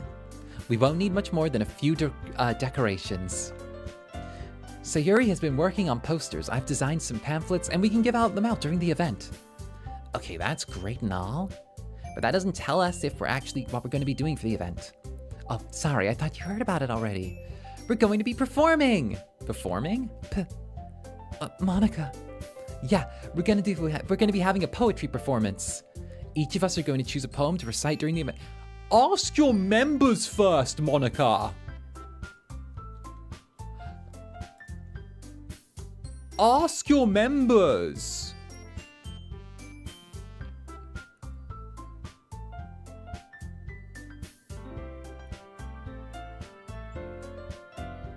Don't just put people on the spot. This is why people don't vibe with you.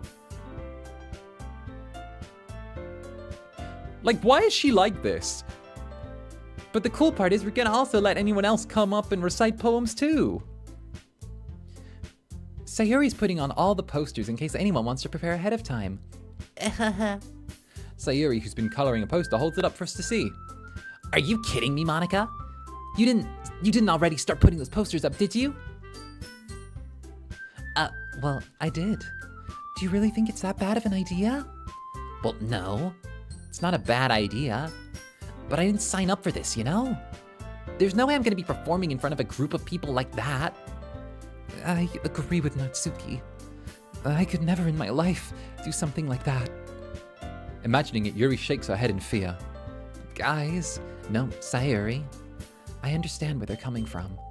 Remember that Natsuki and Yuri have never shared poems with anyone until a couple of days ago. Yeah, now you remember, Monica, after you've already started putting the posters up. This is a manipulation tactic. Blatantly, she already knew this. This is a blatant manipulation tactic on Monica's part. She's already put the posters up, then she tells people, then she pretends to, oh, remember they only shared their stuff a few days ago. Blatant manipulation tactic on her part.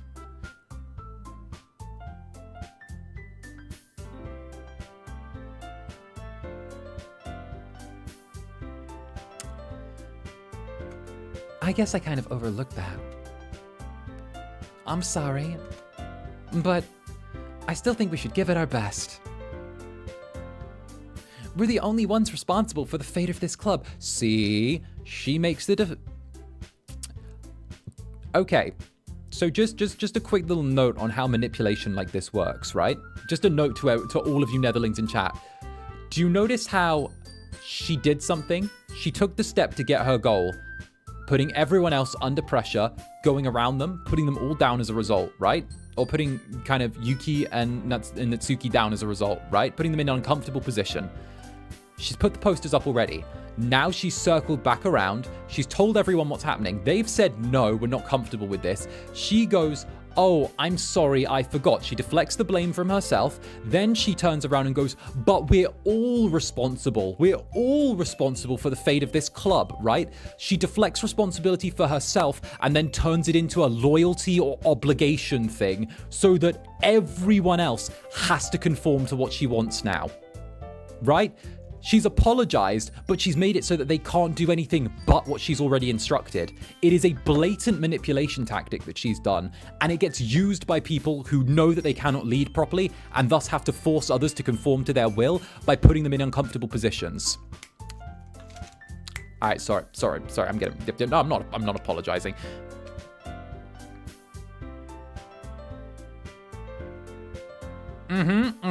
Trust me, toxic motherfuckers will do stuff like this. If we start the event and each put on a good performance, notice how she's saying each put on a good performance. She's not even given the two of them the opportunity to not recite and just have three of us go up. She's saying each as well. She's making it so all of them are forced to go up. then it will inspire others to do the same. And the more people who perform, the better we'll be able to show everyone what literature is all about.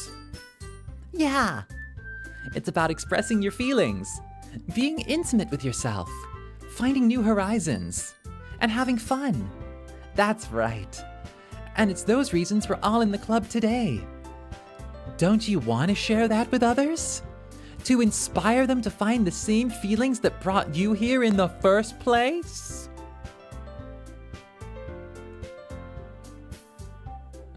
I know you do. I know you do. That's another one. That's another one.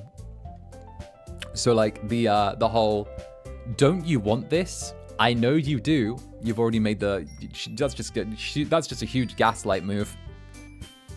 I know we all do, speaking as the collective. And if all it, minimizing, oh my god, minimizing, and if all it takes is standing in front of the room for 2 minutes and reciting a poem, then I know you can do it.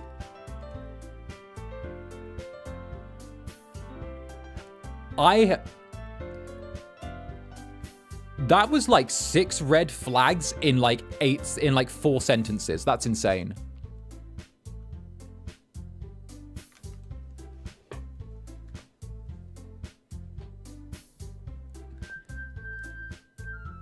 Natsuki and Yuri remain silent. Sayuri looks worried. I guess that leaves me no choice. I agree, idiot.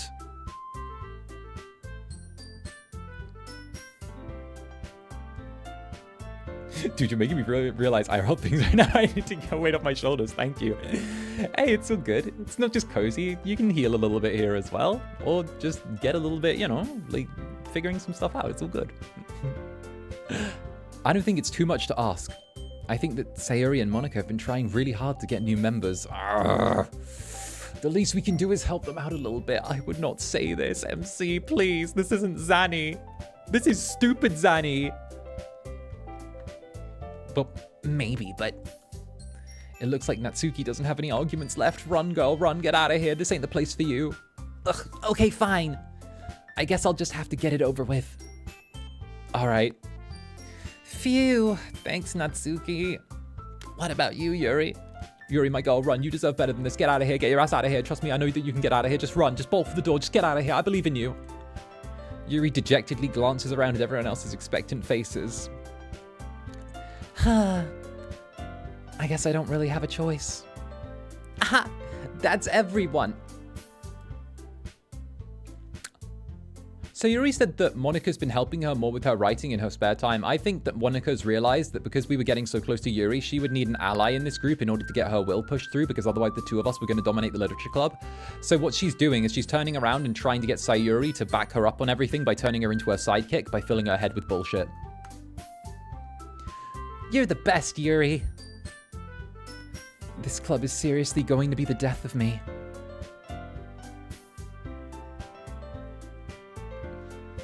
Oh gosh. You'll be fine, Yuri. But anyway, let's move on to the main event. I want each of... Do you notice how Monica immediately backed down as soon as Yuri, like, snapped back at her, like, the previous day? We need Yuri to snap back at Monica again. I want each of you to choose a poem of yours. We're going to practice reciting them in front of each other. No way. Monica, this is too sudden. Let them write new poems specifically for this. Jeez. Well, if you can't recite your poem in front of the club, how do you expect to do it in front of strangers? Oh no. Don't worry. I'll start off to help everyone feel more comfortable. Can I go next? Ah, of course. Now let's see. Monica flips through her notebook to the specific poem she has in mind for herself. Then she stands behind the podium. The title of this poem is The Way They Fly. Monica begins reciting her poem. Her clear, confident voice fills the room. More than that, her inflection is pristine. She knows exactly how to apply emotion behind each line she recites, bringing the words to life.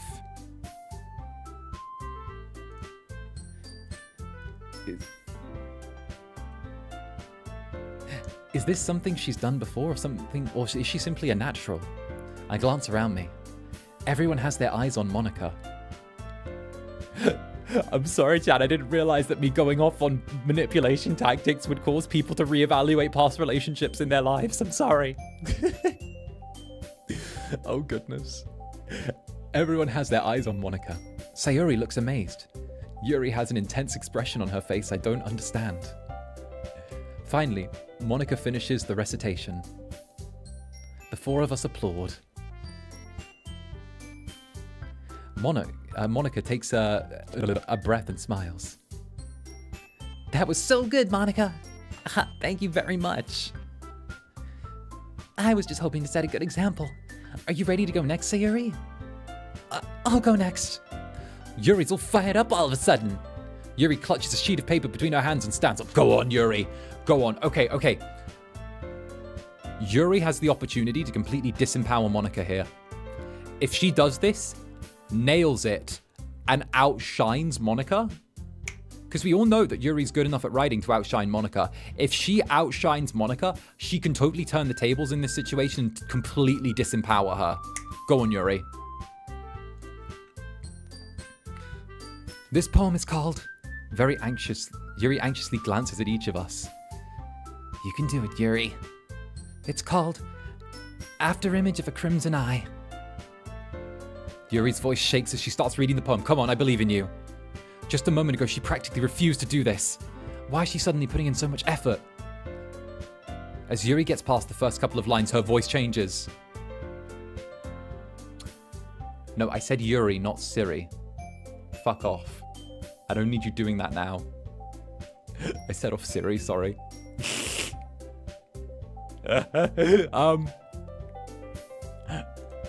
It's almost like what happens when Yuri gets absorbed into her books. Her quivering words transform into the sharp syllables of a fierce and confident woman.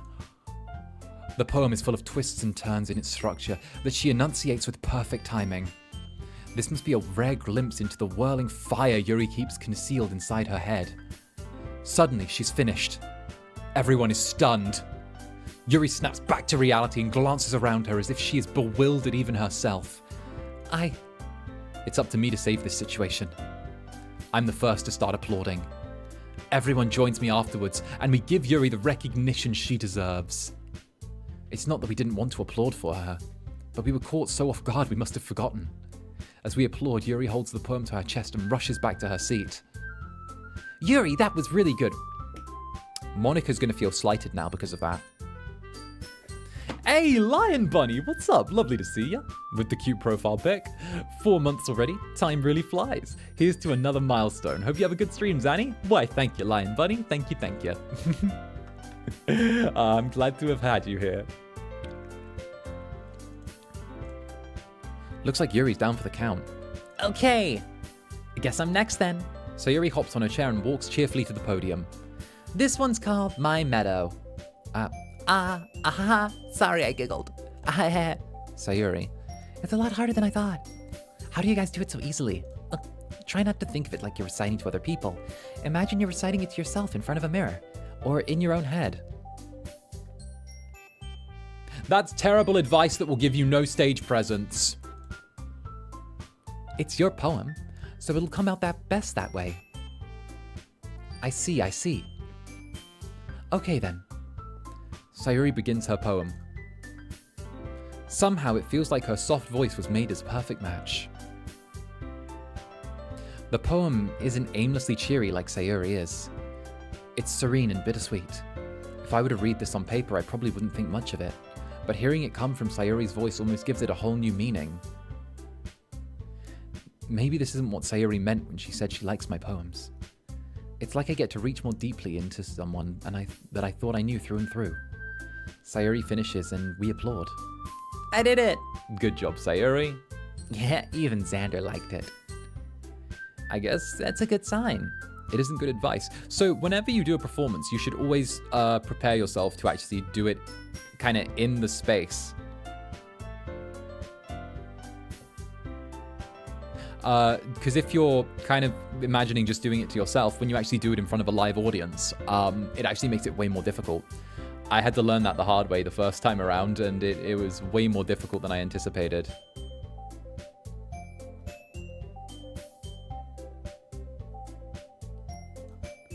It came out nicely, Sayuri. The atmosphere of the poem fits you really nicely. But it might be that other poems won't work quite as well with that kind of delivery.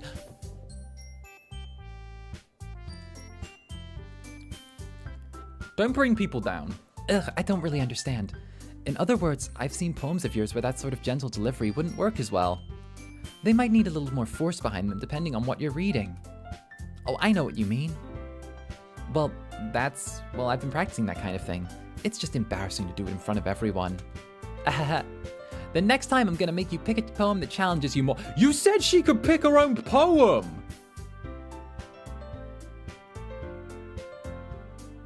Okay, I don't normally like to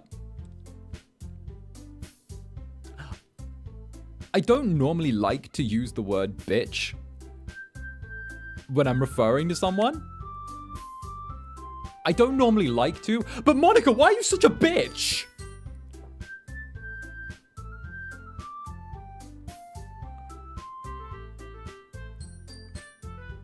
Like,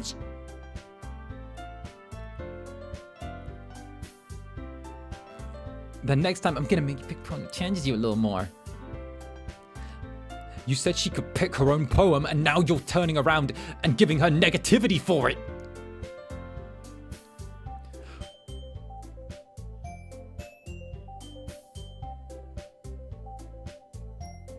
We don't have much time before the festival, you know? Okay. Now who's next? Natsuki, Don't make me go before Zander. It's not like I can compare to you guys anyway. No, don't bring yourself down. Might as well let Zander lower everyone's standards a little before I have to do it. Wow, Doki Emotional Abuse Club. Alright. Natsuki. It's fine, it's fine. I might as well get it over with. But it's not like I have any as much a selection of what to read.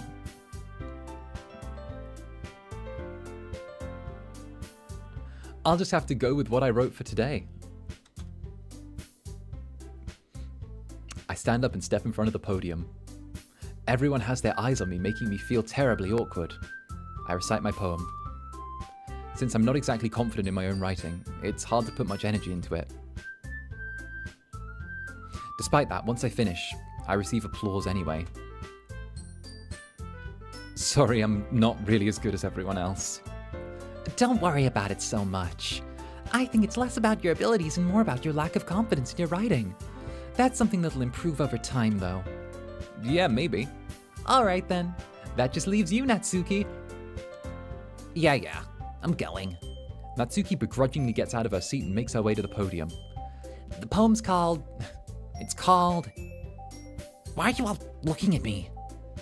Because you're presenting. Anyway, the poem's called Jump. Natsuki takes a breath. Once she starts reciting her poem, her sour attitude disappears a little. While she's still a little unenthused, her poem has a rhythm and rhyme to it. It's Natsuki's trademark style, and it works surprisingly well when spoken aloud. The words feel like they bounce up and down as if giving life to the poem. Natsuki finishes and everyone applauds. She huffs back to her seat. That wasn't too bad, was it? Easy for you to say. You'd better not make me do that again. Well, do you at least feel prepared enough to recite a poem in front of other people? I mean, doing it in front of other people will be way easier. I can put whoever's face I want on the other people. But it's just my friends. It's embarrassing. That's a surprise, Natsuki. I thought it would be the other way around for me. Well, that's just how it is, so... Well, I guess in that case, you won't have to worry about it for the festival. That said, I want to thank everyone for coming through. It might be hard, but I hope that you all have an idea what it's like now. Make sure to pick a poem and get enough practice before the festival, okay? I'll be making pamphlets, so let me know ahead of time what you'll be reciting. Jeez, I should probably find some other poem to recite instead. That's fine too. It doesn't have to be your own. Monika's giving us options that she doesn't give to the others. It doesn't have to be your own. I'm already pleasantly surprised that you're putting in all of this effort for the club. It makes me really happy. She's making the other members of the club read out deep personal things that they have written with very little regard for their whether or not they feel comfortable doing it. But with us, she gives us the option to just read something someone else wrote. It makes me really happy. Yeah, no problem. Okay, everyone. I think that's about it for today. I know the festival is coming up, but let's try to write poems for tomorrow as well.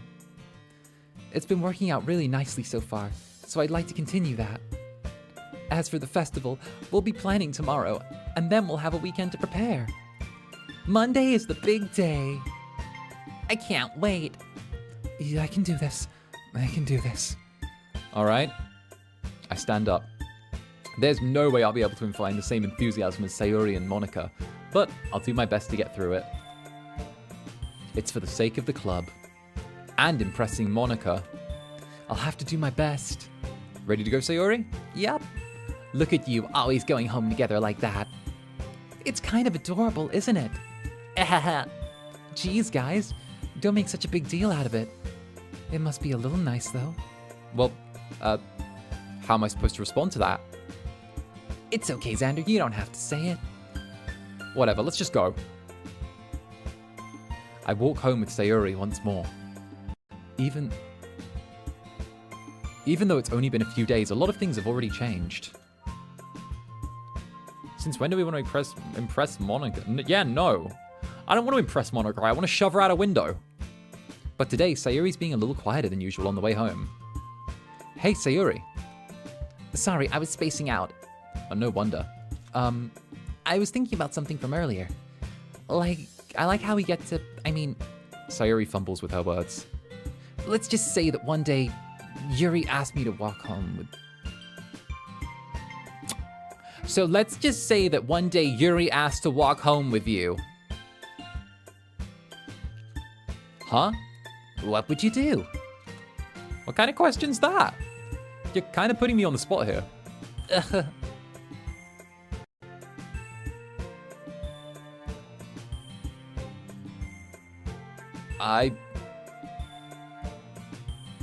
Hey, Lucky Charm's not real. Members for 3 months. Zander, look at my horns. Also, is 𝔂𝓸𝓾𝓻 a real place in the UK? I know I can't Google, but I need a comment from an Incubus. I have never heard of this place, but heck, you've got some really nice horns. It's probably real. I know there's a town called 𝓱𝓸𝓾𝓻.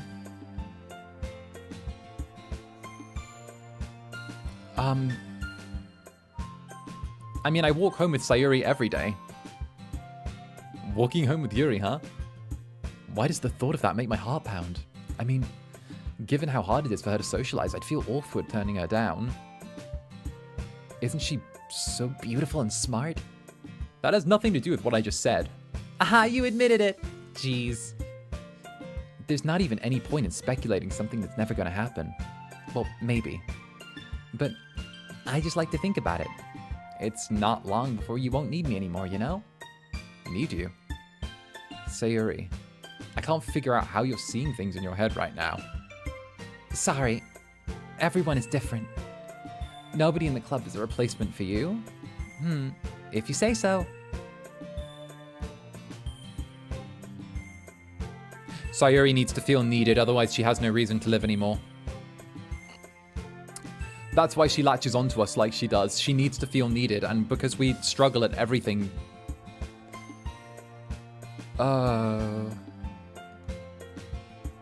It was kind of her fault for trapping me with such a weird question.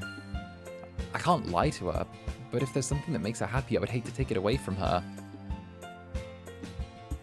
That's why I said there's no point in speculating. Then again, the festival's only a few days away. Who knows what will happen in that time?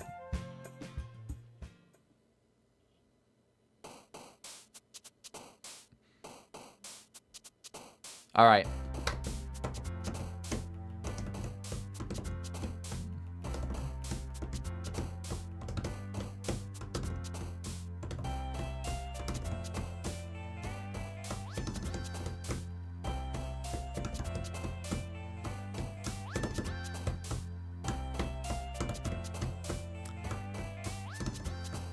There we go. Okay, sorry, I was vibing out to this. The beat's kind of hard. All right. Let's go with shame. Destiny. Extraordinary. Graveyard. I love graveyard. Uncontrollable. Oh, I didn't mean to select those, but whatever. Infallible. Dream. Atone.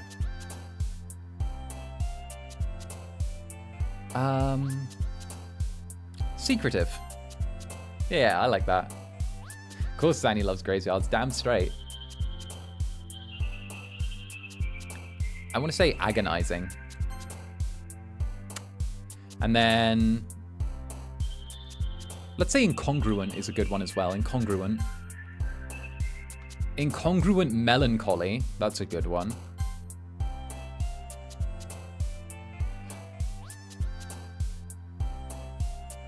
Breathe. Contamination. Oh, I like that. And then...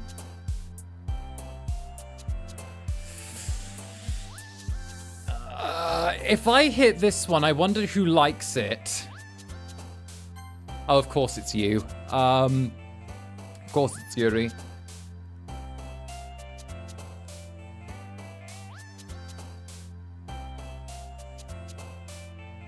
Frightening.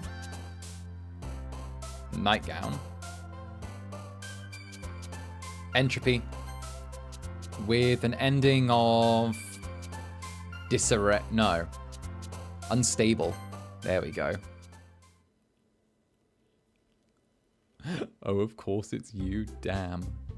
Aw, man. I'm the last one here again. Don't worry, I just walked in too. Were you practicing piano again? Yeah. You must have a lot of determination. Starting this club and now picking up piano? Well, maybe not determination, but I guess passion. Remember, the club wouldn't be here if it wasn't for all of you. I'm super happy you're willing to help out for the festival too. I can't wait for the festival. It's gonna be great. Ugh. Weren't you complaining about it yesterday, Natsuki? Well, yeah. I'm not gonna talk about our part of the festival, but it's a whole day of school where we get to play and eat delicious food. You sound a bit like Sayuri all of a sudden. Monica, do they usually have fried squid?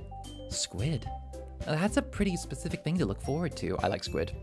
Oh, come on. Are you saying you don't like squid? You of all people? I didn't say I don't like it. Besides, what do you mean, you of all people? Besides, it's right in your name. Monica? Eh? That's not how you say my name at all. Also, that joke makes no sense in translation.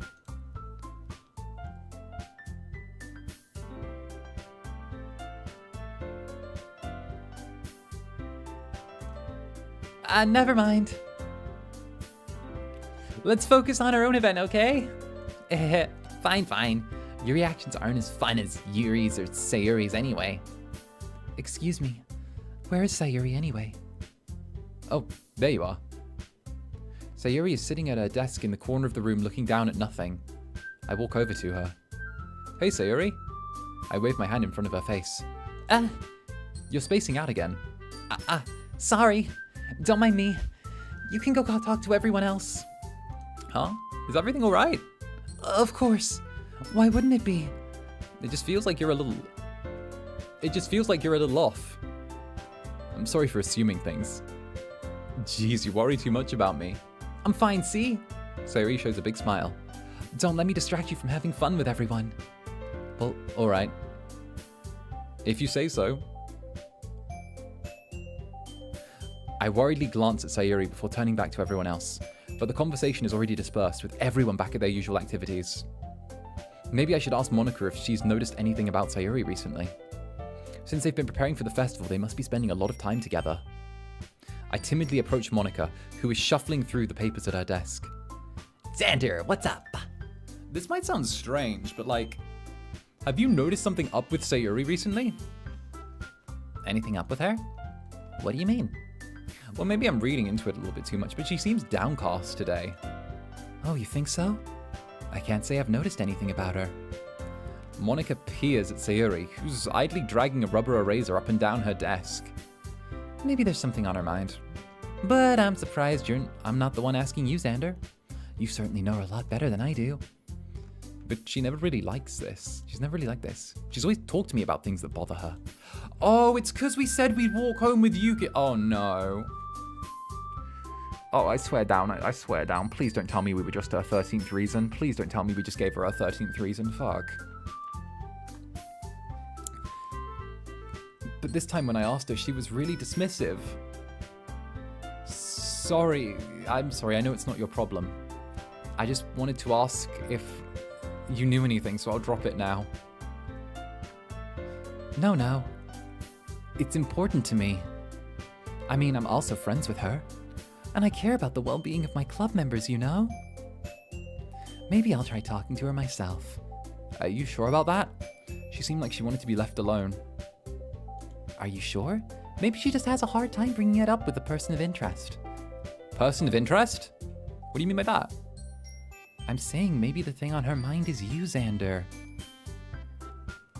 Me? How on earth would you come to that conclusion? Well, I probably shouldn't say too much, but Sayori talks about you more than anything else, you know? Ugh. She's been so much happier ever since you joined the club. It's like an extra light was turned on inside of her. What? No way. Sayori's always like that. She's always been full of sunshine.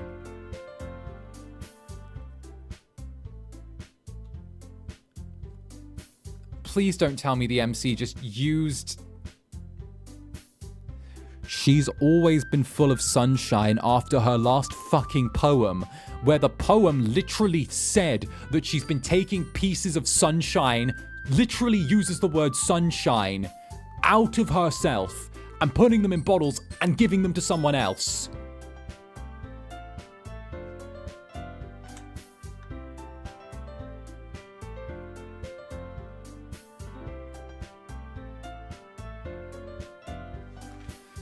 It's not any different now than it's always been. You're so funny, Zander. Have you thought that you've maybe always seen her as so cheerful because that's how she is when she's around you? Aha, I said too much. I'm sorry, I don't know anyway. I don't mean to jump to conclusions, so you should just forget what I said.